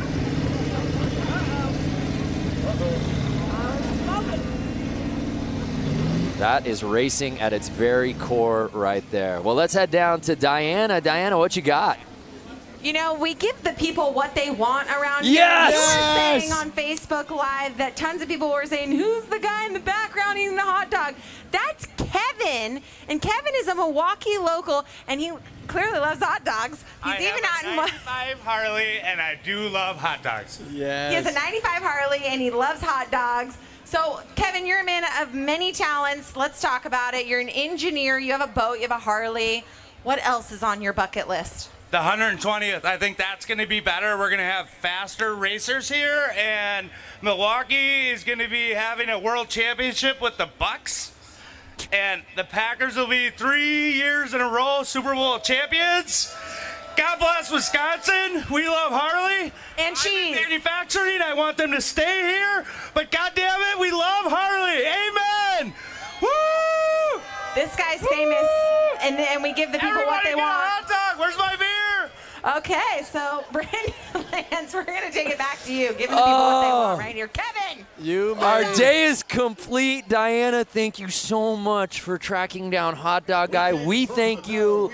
The people of the great state of Wisconsin, thank you. And everyone watching on Facebook, thanks you. A lot of Hot Dog Man fans out there, that's for sure. Amen. Buy that guy a beer. We gave the people what they wanted. Hot Dog Man for President 2020. For those of you just viewing right now. Yeah, going, what, why, how, where? Earlier, Diana Dahlgren was interviewing somebody out there in the infield, and that fine gentleman just walked up behind him and just unloaded on a hot dog on camera and really stole the scene. And Lance and I, to be quite candid, we haven't been the same since. No, we pulled our phones out, taking photos of it. It was definitely a highlight of the day. Well, Diana, of course, is busy on top of doing the sidelines here today. She also catching up with the fans. She caught up with some a little earlier today and asked that philosophical question, what does it mean to be a biker? Here at the Harley-Davidson Museum, it's a constant festival, a revolving door of thousands of people who share a common passion and a common philosophy. I'm sure you get the same answer from everybody. Freedom, you're out there in the air. I mean, there's nothing inhibiting you, or you can feel the road, you can feel the wind. To be a biker, you have to be resilient and willing to be flexible. You have to have a sense of adventure to be able to enjoy Harleys like you're supposed to. To be a biker, you have to be free. It gives you the freedom to go out and do the things you want to do. Something you really have to do. It's not something you can explain, really. It's a part of just the whole camaraderie, the family. You get on one, you kind of forget what your problems are, you forget what you've done all day. It's just a matter of realizing what you've got and enjoying it. To be a biker, you have to be someone who loves to ride. I mean, that's the reason we do it. Something just kind of hits you here. It's just the rumble. I just love it. I get tears in my eyes thinking about this one. It's a way of life. It's something I've been doing for 52 years. And once you get on a bike, it's so free. It's just a freedom that it's hard to describe unless you do it. I'll never forget the first time I got to ride. It was on the back of my dad's bike, and it was indescribable. Luckily, some of my friends are able to put it into words.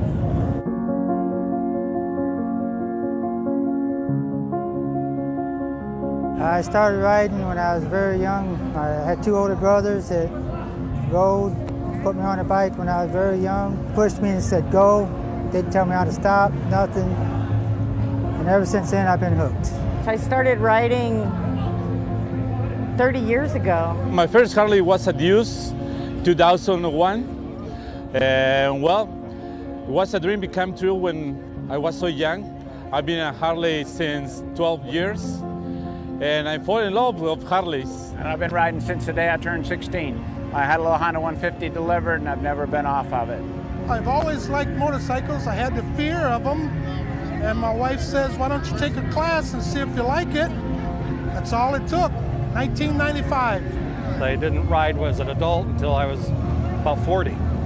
And but I just kind of heard the call of the road, haven't looked back since. I love it. heard the call. You heard so many of those fans outside the museum talk about freedom. That seems to be a word that is used over and over again when it comes to riding motorcycles. Well, you hear those stories, and really, all of those stories kind of hit home, I think, with anyone who rides. You know, there's something that came out of every one of those mouths that makes, you know, there's something for me about that. So, we're all riders at heart. Whether you ride every single day, whether you ride twice a year, whether you have 10 bikes, one bike, here with Willie G. Willie it's G, great we have to the be honor a of having rider. our race gentlemen all the time. Well, there you see the thank shot. You so much for having Just us be a part of this gorgeous great setting for these 150th races anniversary. out We here hope you're having today fun here today, and thank you again. at the Bradford Beach Brawl. We move on. These are more riders from, I'm being told, our Hollywood class. I don't know how complete this heat will be, Lance.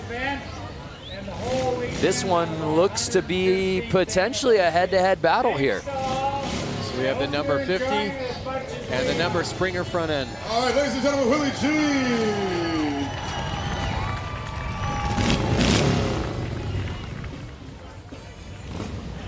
So that 50 bike has had no problem with this course out here today.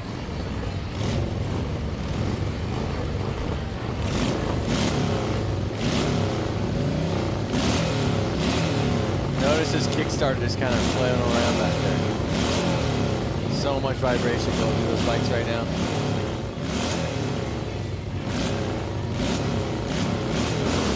And they're off.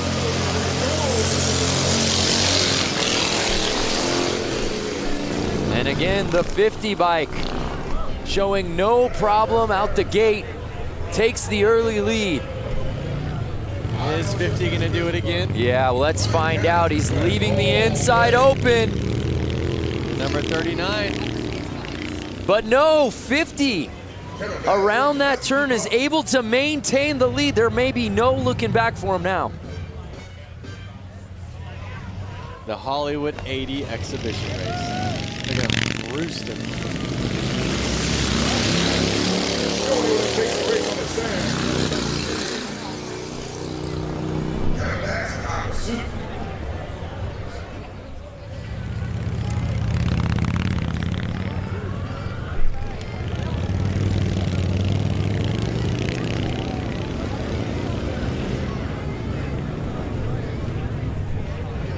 Again, they have no suspension. The suspension they do have, I guess, is that little teeny spring kind of bopping their seat up and down.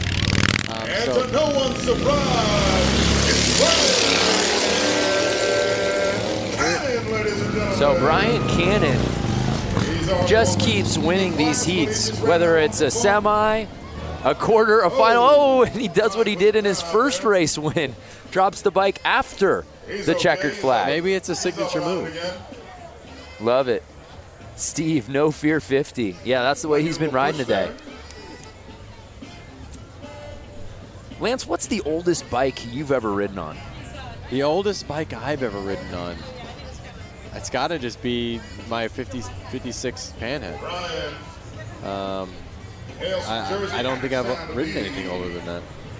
I've had older cars. 52 Oldsmobile. But when you really think about it, a vehicle from the 50s, I mean, that thing is almost 70 years old. Right. You know, I mean, it's just incredible. I definitely get mind blown. And obviously they don't like to wake up that easily either, if you notice this right now. I think she gave him all she could today. The fact that he's gotten through 3 races with this bike and has been the first one in the checkered flag in each of those 3 is impressive enough. And that bike is held up. He gets it started. And this one a victory lap for Brian Cannon. Like Michael Shepard said on Facebook, the first time he fell was practice. That one was for real. Another big round of applause for Brian Cannon. He dug it on out of the sand. Bringing it back around for you right there. So Brian Cannon showing love to the fans out here in Milwaukee. Great day of riding for him.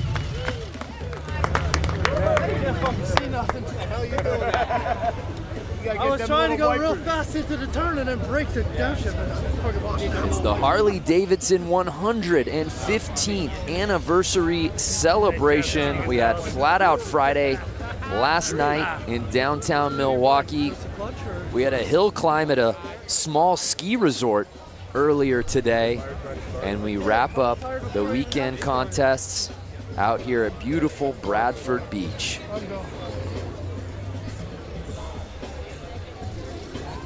No bad seat in this house because, well, Lance, we're at the beach. That's right. Weather's nice.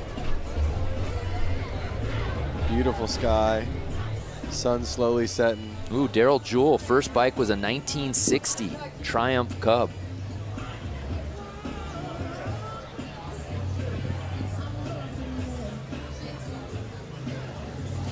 So the sun is setting on a gorgeous day out here on the water. Weather has been perfect. The conditions have been fantastic. Folks, I got crazy Uncle Harry up here. He's riding that rail car. All right, come up here, wave to everybody out there in the field. This is crazy Uncle Harry. And we're still not done. Look at that sunset. Come on. Well, it's a 1932 Chevy truck chassis with a 51 Hudson Hornet engine. Which Instagram filter is that? That's hashtag no filter. No filter right there. That's just real life. All right, great. And you got another Hudson, right? What's that one all about? I've got two others. I've got a So it looks like we've got our next class starting to slowly line up. We'll get word on who that is. Thank you, Harry. We see the 1188 bike Uncle Harry, man, out he's been here. riding that rail car. I'm being told it's the brakeless 45. That's about it for that. We won't see that anymore. We got to give that some TLC in the pits. We're going to run this brakeless. Those are some boots right there. Final out here. That's the brakeless 45 class. They are. How long do you think it takes to lace up? Those look brand spanking new. Killer boots, man. He's new boot scooting.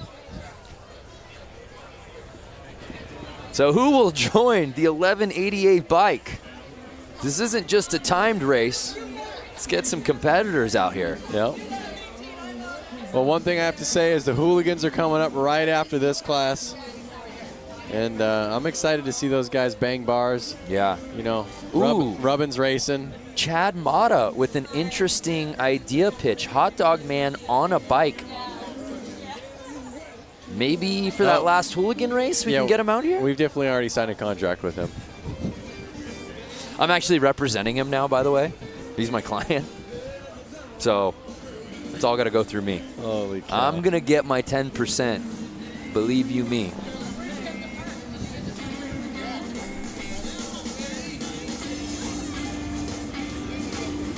I know you come out here quite a bit for various things, being an ambassador as you have been for Harley-Davidson for a long time. If you could just talk about the power of this city. Obviously, Harley-Davidson really runs through the blood of Milwaukee, but man, it's really on display this weekend. It really is. I mean, you can see, you know, freeway overpasses where there's sculptures on them, and it's a guy riding a Harley. All through town, there's Harley-David memorabilia, whether it's inside bars, inside restaurants. Everything kind of goes back to Harley-Davidson. It's really something, and the reason why I'm such a fan of Harleys is it's such an American icon, and it's so cool that it hasn't moved cities. It's been here the whole time. They just stay true to the brand. And we have another competitor. I don't see a plate there. Hey, Germany represented. I told you they came from far and wide. I don't know that he rode from Germany, though. Well, maybe he like rode his bike onto a cruise ship, sat on it Sat the on whole the way bike here. the entire trip. Yep. Plausible. We're going to need Mythbusters on this one. That's what's been really neat, too. And on top of obviously seeing all the different bikes and where they're coming from, but seeing the Harley clubs, those riders, and seeing the different patches and the different vests, that's been really neat. Yep. There's everybody's favorite flag girl. Oh, wow. Kuwait. Look at that shirt. Come on. That is amazing. It's a very cool shirt.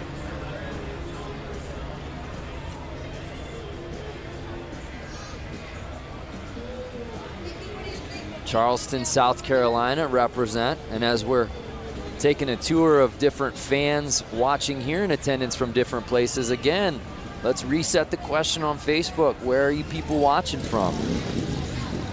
Hey, Sturgis, you were just there. I was just there at the 2018 78th, just like that Did guy's you shirt. get that frayed sleeveless shirt while you were there? I did not. That's your look, though. Or you only do that with the jean shorts. Yeah. You don't do that with the tops. The jorts. That's right, the jorts. Yeah. Coleman Warner, CCR playing in the background. That's right, very astute. Well, let's head down to Diana Dahlgren. Diana, what's the vibe like down there right now?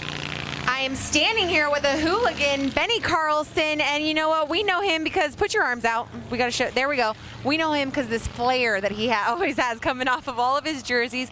Very well known. We've seen you at X Games, avid flat track for hooligans. Talk about your experience. It's been good. You know, we started doing it on a road race bike, actually, and then we finally built a Sportster this year. So this is our first full season riding the Hooligan Series. So we've been doing quite a bit. Went to Sturgis. We had good results out there, and we're having a lot of fun out here. You know, last night I saw you get out there super quick on the indoor flat track when they had an oil spill. One of the guys' brake rods put oil all over the track. You were quick to get out there, give a helping hand. Is that the kind of camaraderie that happens in this community? Yeah, that's what's fun. You know, back when we were pro racing every weekend, it's kind of a cutthroat deal. So when you're talking with the hooligan guys, it's one big community, especially all the guys from Milwaukee. We got a slew of guys that are fast that are going to run up front here again in the main event. And we're out here together as a community, and that's what it's all about. Benny Carlson, please let everyone know the dealership that's supporting you. Yeah, I tell you what, you know, when the phone rings and Joe and Wayne help call from Suburban Motors, Harley-Davidson up there in Thiensville, great dealership. They've been putting me on fast Harleys for a long time, so I can't say enough. Thanks. All righty, Benny Carlson, guys, we're going to go racing. Let's do this. All right, folks, we got this brakeless funnel out here. Brakeless. So, yeah, have brakeless you ever 45s. Have you ever ridden a bike that was brakeless? I've never gone brakeless. Not with a motor on it. I've done a brakeless BMX bike. How about yourself, Lance Corey? I can't say I have. You know what? I've taken a bike off of a lift and not compressed the brakes after, and the brakes don't work for about 2 or 3 squeezes, and it's scary. Kind of a rookie move on my part. These kits are awesome, by the way. Look at these the sweaters. That green and gold is really clean, kind of Packers-esque out here. And it's 15 with the lead, Johnson. And Detroit, Randy Hayward. Johnson, I believe, took it away in the last one. Am I correct? That is correct, sir. Yep. Building a really nice lead as he's hugging the outside. Got it squirrely there for a second. This is the main that Warren was involved in. That's when right. He went up and over that berm.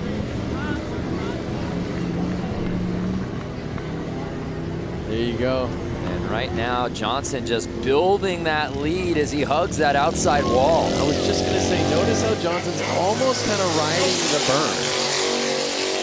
Listen to his bike rip by.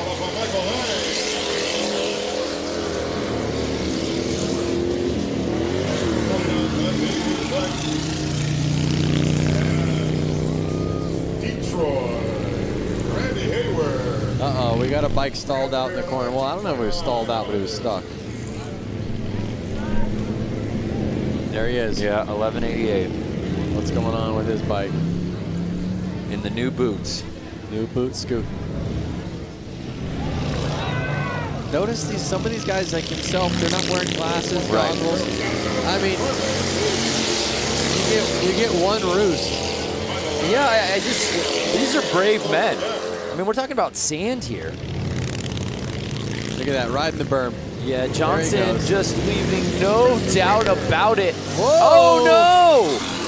Just as I say that, he makes things interesting, but he's built such a lead, Lance. Don't speak too soon.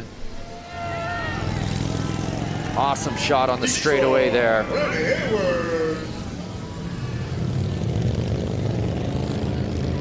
Look at that. wide open for the checkered. On the gas. Epic.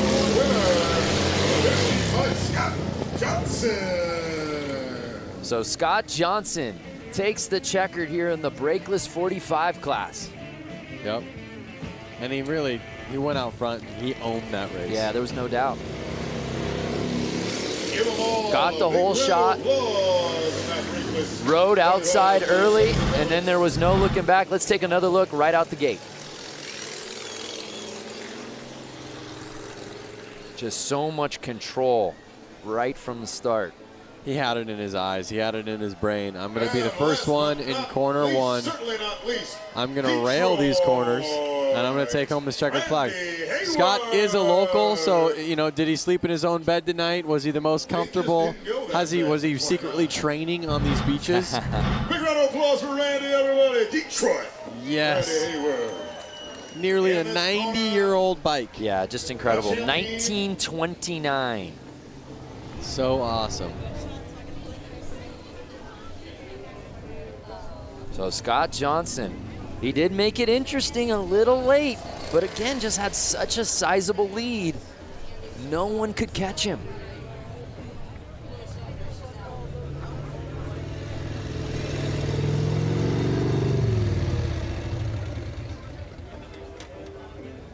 I mean, it's so cool to see everybody out there with Harley-Davidson shirts on. You know, I mean, it just shows you that Harley means that much to them. Yeah. You know, it's like all of these people out there, they have any shirt that they can wear, any shirt they want to wear. They want to wear a Harley-Davidson shirt.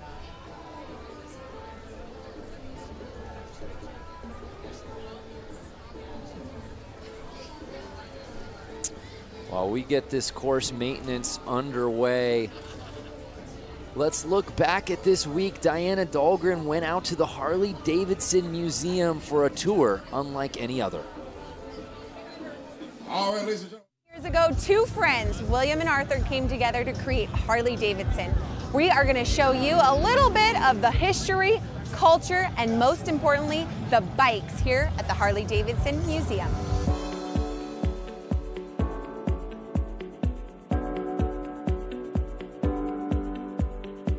Behind us is the bike that started it all. Yep. Which is gorgeous. The oldest Harley-Davidson in existence. Both Bill Harley and Arthur Davidson were really avid bicyclists, and Bill Harley actually worked for a bicycle company here in Milwaukee, and their first project was to build a motor to literally put in a bicycle. You can see how they kind of shaped the frame so that it would embrace the engine, and that kind of set the standard for what we still do now. Can I write it out of here? Well, first of all, you'd have to guess it out. This is actually dated July 20th, 1901. This is original. So this is the original drawing from Bill Harley And for, where did you recover? for How a did bicycle. you recover this? The Harley family saved it.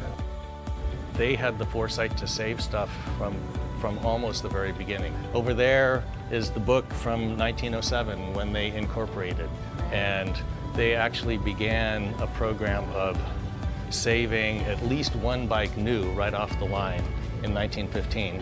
Wow. And we do that to the present. When we were back there, you know, you look and this looks like a whole motorcycle. Right. And as you walk in, Wow, I didn't even notice that till now.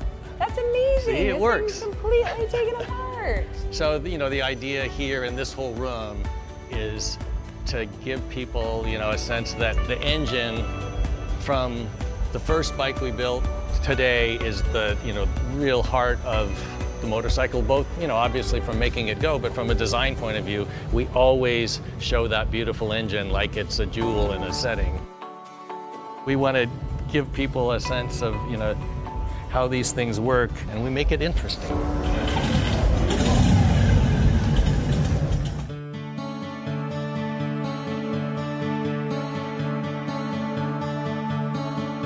By 1920, we were the largest motorcycle company in the world and sold over 28,000. In those early decades, there were dozens we think, as many as 60 different American motorcycle companies. By the time we came out of the Depression, there were only 2 companies left. You know, the major turning point was World War II. Over the course of World War II, we made almost 90,000 military bikes. What kind of jobs in the military were Harleys actually assigned to? They were mostly, they called them dispatch riders. Okay. So they were taking messages from one place to another. Our story weaves in and out of the story of American history.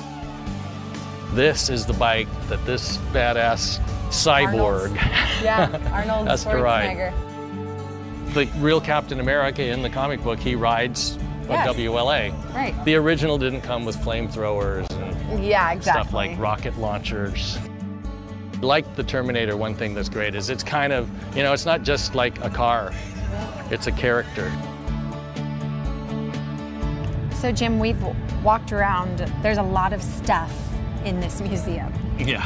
When you think about motorcycling, it's not just the bike, it's the black leather jacket, all the uniforms, and then all the things that people do to add to their bike. So we've got, you know, just an incredible array of things to help tell the story. What do you hope each person that sets foot through this door gets? If you come into this place and you're a Harley-Davidson enthusiast, we're gonna stoke that passion further. If you got dragged along by somebody and you don't think you're gonna like it, you're gonna leave thinking, you know, that was actually interesting and I've never really thought much about motorcycling, but that's an interesting subject. There's something for everyone here at the Harley-Davidson Museum, that's for sure. That's the goal. Such an incredible experience. We encourage anybody out here that hasn't gone to the museum, I don't know why you wouldn't.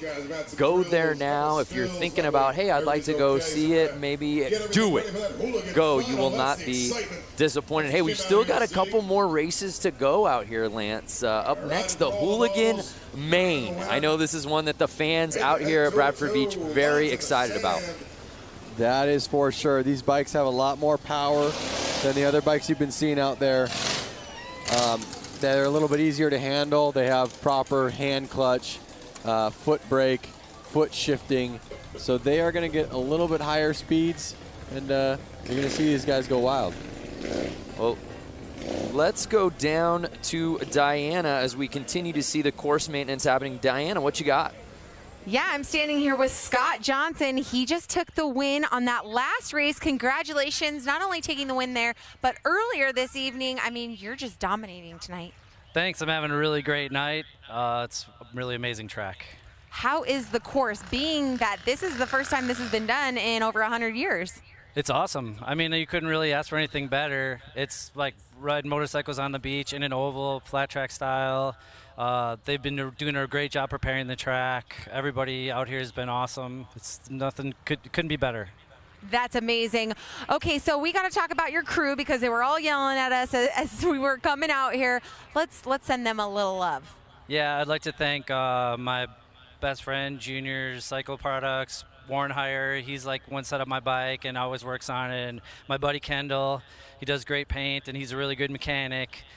My buddy Jeremiah, who's in town to help out, and of course Harley-Davidson for throwing this amazing event. Yeah, Harley-Davidson. This is just this is epic. I mean, I hope people understand how completely epic this is. This just is blowing my mind every time I come out here and look at it, and that's happened 20 times today. So. That's right, completely epic. Doesn't even describe how amazing this experience is to be on Bradford Beach. I mean, like I said, over 100 years since the last race was contended here. So guys, we're gonna get ready for the Hooligan as soon as they get done doing this track. Are you ready to race? Yeah, absolutely. Scott Johnson. All right. Scott Johnson, by the way, if I'm giving out an MVP award out here for the Beach Brawl, I think it's Scott Johnson. He's had himself a day. Yep, and look at it. He's just like calm and collective over there. Here's a crazy idea. What if instead of just, you know, softening out this course, what if the rollers there you see behind the water truck, what if those guys went head-to-head and raced this course? We had a couple people on Facebook asking for that. I have no idea what the top speed is. I feel like they're going as fast as they can go. Would it be dangerous if they accidentally went off the course? Yeah, absolutely it would be, but that's part of the appeal, I suppose. Okay. Okay. So that way there's never really a course hole. When they go racing, let me know so I can get as far away from this as I can. No, you're calling it, my friend. So if you're just joining us, hopefully you stay with us because you're in for a treat. We've still got some huge races coming up. The Hooligan Main, the TROG exhibition right around the corner as we get this course ready. It's the Harley-Davidson 115th anniversary celebration. We had flat track racing indoors last night at Flat Out Friday. We had a hill climb out earlier this morning at Little Switzerland Ski Resort. And we end our night out at the beach. All right, folks, we're wrapping up the track maintenance. We're sending these boys around for the Bradford Beach Brawl. And I believe that if the viewers watching right now didn't have an opportunity to tune in live to last night's flat track racing as well as this morning's hill climb, they can actually go through Harley's Facebook, find those videos, be able to kind of watch the times that they want to watch. Ooh, that is correct, sir. Yeah, so right now we're live. If you're watching the beach, we are very much live, but you can go back and relive the great moments from the weekend. Say you're a big hill climb fan, but you missed it. You had Saturday plans. All good. Go find the video of all the races. We got a cornucopia of highlights for you to go watch. Go find the video of JJ launching his Sportster up Little Switzerland Mountain. Was that ever a run? Let's head back down to Diana. Hey guys, I'm back down here on the gorgeous beach, and I'm standing here with this very tall gentleman, Brock St. Clair. Did I get it right? St. Clair? Yeah. Yes. Okay, the only reason why I know his last name is because I thought it was the city where he was from. Anyways, long story short, we'll move on. Okay, Brock. Yes. We are here at the 115th anniversary. As you know, huge parties happening all week long. We've been together hanging out in the festivals and concerts and all these events. How has your experience been as the Freedom intern? Undescribable. I mean, it's been such a life-changing experience, and it's so much that it's really one of those things where right now there's so much happening. It's incredible, but I know that in the future, especially, I'll look back and be like, oh my God, I actually did all those insane things. But yeah, no, definitely amazing. And it's incredible to be a part of this anniversary and all the excitement involved. Let's tell everyone what the Freedom Intern Program is. Explain to everyone who's watching. Sure. So myself and 7 others were given motorcycles, given training, and we've essentially traveled the country and gone to motorcycle events, got invested in motorcycle culture, and captured our experiences, documented on social media, and had a really great time doing it. He forgot to mention that him and 7,400 other people in the world, 7,500 other people applied for his position. Only you and 6 other people got it from all over the world. Tell us where you started for the ride home. I started in the Northeast. I was in Boston, and I met up with the crew in York, Pennsylvania, which is where the plant is. So we got to tour, and then we rode back with the crew. They were all great. It was super fun. And go through the rest of the Freedom interns. Where did they start? Or where were they riding this summer, I should say? Okay, so Tessa and I rode out to the West Coast initially. Alex was down in the Southeast. He started in Florida and then was all about, I think he went all the way out to the West Coast too. Has done like 11,000 miles. He did the Iron Butt Challenge, actually, which is 1,000 miles in a day, which is insane. Emma's out in California. Han has been up in the Northeast through Maine. He's from Ohio, and he's been really just all over. I mean, like, we've seen so much of the country in such a cool way. I mean, there's no better way to do it than on a motorcycle, so really awesome. Well, these 7 Freedom interns, they went through extensive interviews, and they were the lucky winners. Congratulations. Thank you for representing our brand, Harley-Davidson, in such a wonderful way, showing young people as well. He's only 21 years old, showing the young generation that they can take out a huge hog, a street glide, and roll it around the country, 14,000 miles worth, give or take. So thank you so much, Brock. Thank you to the rest of the Freedom interns. We hope to see more Freedom interns next year and the years to come. Hopefully at the 120th anniversary, we'll see some more, and we'll see Brock come with, hey, maybe a wife or kids. All right, guys, we're going to take it back up to you. Hashtag Find Your Freedom. That is such an amazing program. You know, I applied. Didn't even hear back from admissions. Yeah, because you weren't going to college, train a real intern. Oh, is that what it is? I think they said they were out of college. Or Oh, that makes me feel better then. Why I didn't get in. I would love the job. Absolutely. Hashtag Find Your Freedom. Learn more about it online. Whether you ride bikes or are wanting to get into it, there's no better program, especially for young people. It's just absolutely amazing. Imagine getting into the culture, getting to document everything for social media. Are you kidding me? Be rad. Sign me A up. battle of van, machine versus sand. So the course looks good to me, Lance Corey. I feel like the show must go on. The show must go on. We have the flagger girl out there getting ready over at the starting line. You having fun? I see you out there. All right now. Look at those colors. Yeah, everything is just absolutely outstanding out here today. Weather's still so good. We've still got some sunlight to work with here. And as long as we got sun, we're racing. Yep. If your friends are calling you up, wondering what you're doing right now, they want you to come help them move a couch. They want you to come help do some yard work, spread some mulch out. You tell them, I can't do it, brother. All right, so it's I'm at the Bradford Beach time for that Brawl. hooligan That's right. main. Curious for those fans watching at home, do you have a favorite hooligan? Do you belong to a hooligan club yourself? Be sure to tag Harley-Davidson, tag all that stuff, tag the racer gentleman, hashtag Bradford Beach Brawl. Do it up, let everybody know where you're at. Make all your friends Lance, jealous. I know you being an LA-based guy, you're very close to so many of these Southern California hooligans that we've seen out here this weekend. I'm not sure if any of them really made it into the out into this one, yeah. Into the main. A lot of guys are coming out of the woodworks. A lot of good riders who, you know, are 9-to-5ers. They're out there. Yeah, they are out there. They're actually coming on the track right now. The hooligan main event is going to happen. We are seconds away. They're passing me. I'm inches away from these guys. So talented, and a lot of these guys have competed in multiple events this weekend, guys. Talk about a few of these riders and all their talent, the talent field they carry. Diana, you've gotten a chance to hang with a lot of these guys you've interviewed, half if not most of them throughout the 2 days of action out here. They all just have such fantastic stories on how they got here. It's easy for fans to get behind and root for guys like this hooligan class, right? Yeah, that's right. And you know what? There are a handful of hooligans that didn't qualify into this event. I bet they're so bummed about it. But you know what?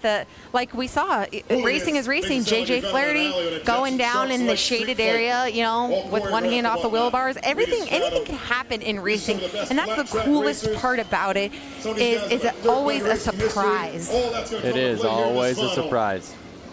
So there you see the format for tonight's main.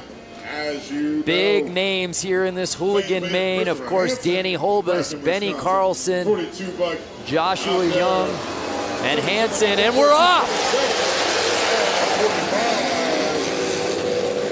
And again, remember, these bikes are faster and they're easier to handle than those old bikes. We're gonna see some fast racing here. And we're seeing more of the same from Hansen. We saw it earlier in his previous heat, taking the lead, going tight on the turns, and he looks like the one to beat, Lance. It looks like he's out there in front and he's not letting off. Looking back. But he's looking back. He's hearing footsteps. It's Holbus, 142, trying to make the pass. Riding that outside line. Is the outside going to be faster? We'll see on the straightaway. Does he pass him? He slingshotted that outside corner. Oh, shaking, baking his way past 33. Is he going to keep staying on the outside? Is that going to be faster? We'll see, and the strategy works, Lance. They are on the gas. Now can Hansen return the favor on the inside? Look at him. Oh, he's gone. Wow, look at how rutted it's getting. Even after all that course maintenance, Lance. These bikes are powerful and they are roosting. Amazing. 2 laps to go. The Danny Holbis has been primarily riding on the outside, and he's holding the lead. Notice Holbis on that corner, on corner 4. He's actually riding the berm. Look at how high up he's going. Look at that. He's getting up on the berm. Watch him come out of this next corner. That's not easy to handle that bike through that. Watch him come up on this berm right here. He went up. Yeah, he's riding up on the wall. And that's it. Danny Holbis winning the Hooligan Main out here at the Bradford Beach Brawl. That's your Hooligan winner, ladies and gentlemen.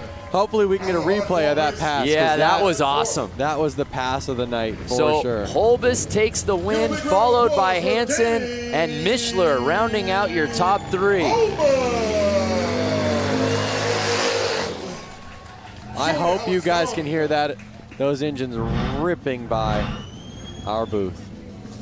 And again, it was Hansen taking the early lead, had the whole shot, was riding the inside, couldn't ask for much more, but then you just see 142 Holbis zooming around that corner and on the straightaway, and there was no looking back, Lance. Yep, it was that slingshot effect. Look at these ruts, just squirrely. A well-deserved victory lap. Running around with a checkered flag, showing that pride that he just won. And these guys didn't just win this race. He had to go through qualifiers, heats to make it here. Oh, 100%. It wasn't just, oh, one race and you won. No, it was proof in the pudding that it took all day to get this checkered flag. All day, that's an understatement. We saw him out at the hill climb earlier today. He's had a full weekend, right? Just like we've had, just like you viewers have had. And it's been awesome. So Danny Holbis taking the checkered flag here in the Hooligan Main, doing it in dramatic fashion. That's it right there, folks. That was his victory lap, winning that Hooligan class. That's exciting, ladies and gentlemen. Danny. Dan Mulder, 142, was riding the wall of death. Danny Holbis, that's right. So awesome. So a great win for Danny, a great race all the way around.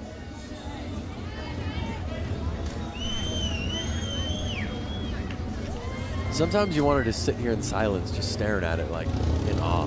Should we just not talk for the rest of the show?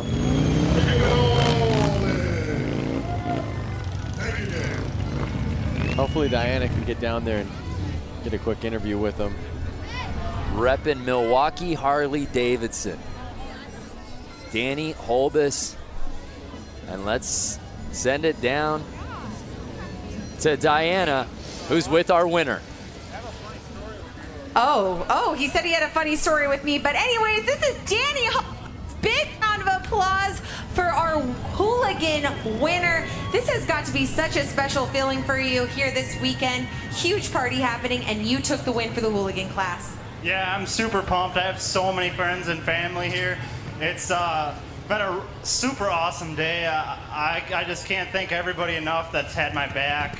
You know, all my friends, everybody at Milwaukee Harley, Fuel Cafe, WFO Racing Online, Blue Moon Customs, Von Zipper. I just can't thank everybody enough. I'm so happy.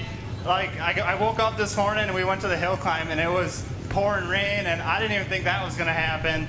And it turned out perfect. Perfection. He rode the outside line for the win. Give another round of applause for your Hooligan winner, Danny Holbis.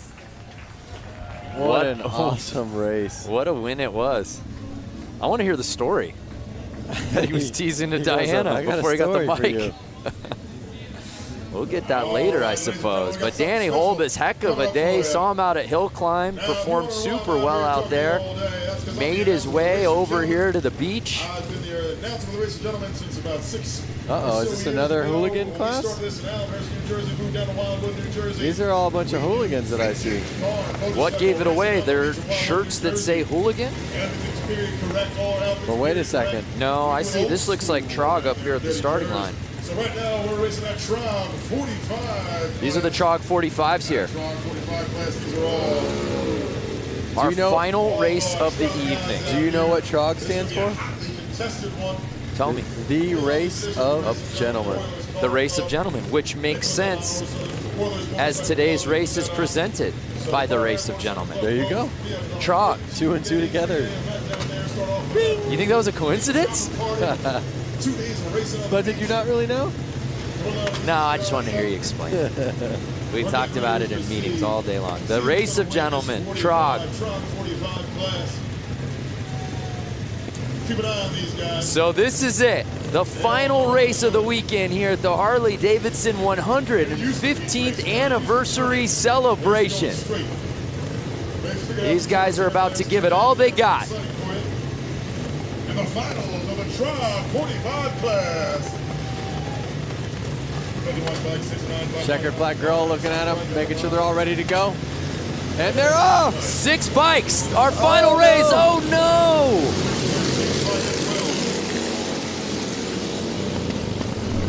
And it's 69 taking the lead early. He's to the outside, leaving the door open.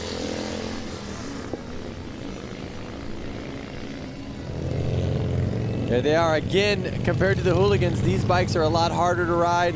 Yeah. No hand controls, and not as good of suspension. A little bit slower engines. So these guys are wrestling. I'm hearing all the cons. How about the pros, Lance? The pros is the fact that they're riding bikes that are 50, 60, 70 years old,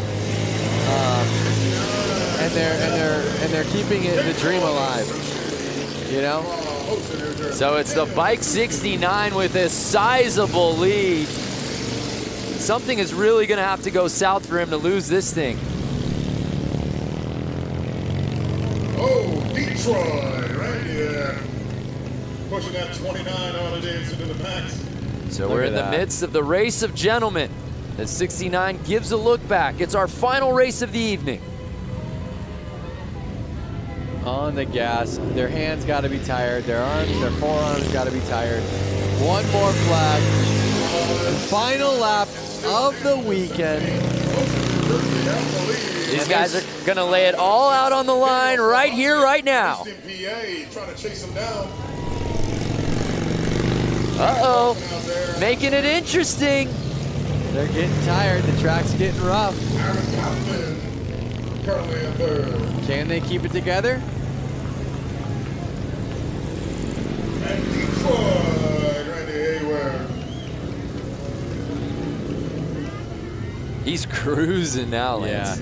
Yeah, he's exhausted. You can tell these guys are beat. And there it is, the checkered flag of the night. 2018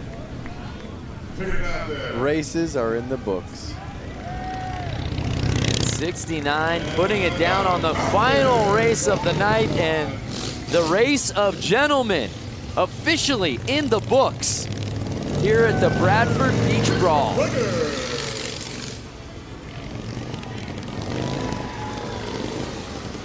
Harley-Davidson. Man, I could just watch this shot over and over again. Oh yeah. And Detroit, Randy.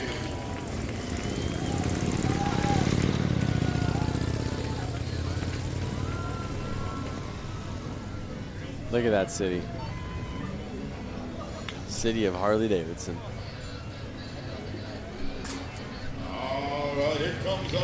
What a day of racing. What a weekend of racing.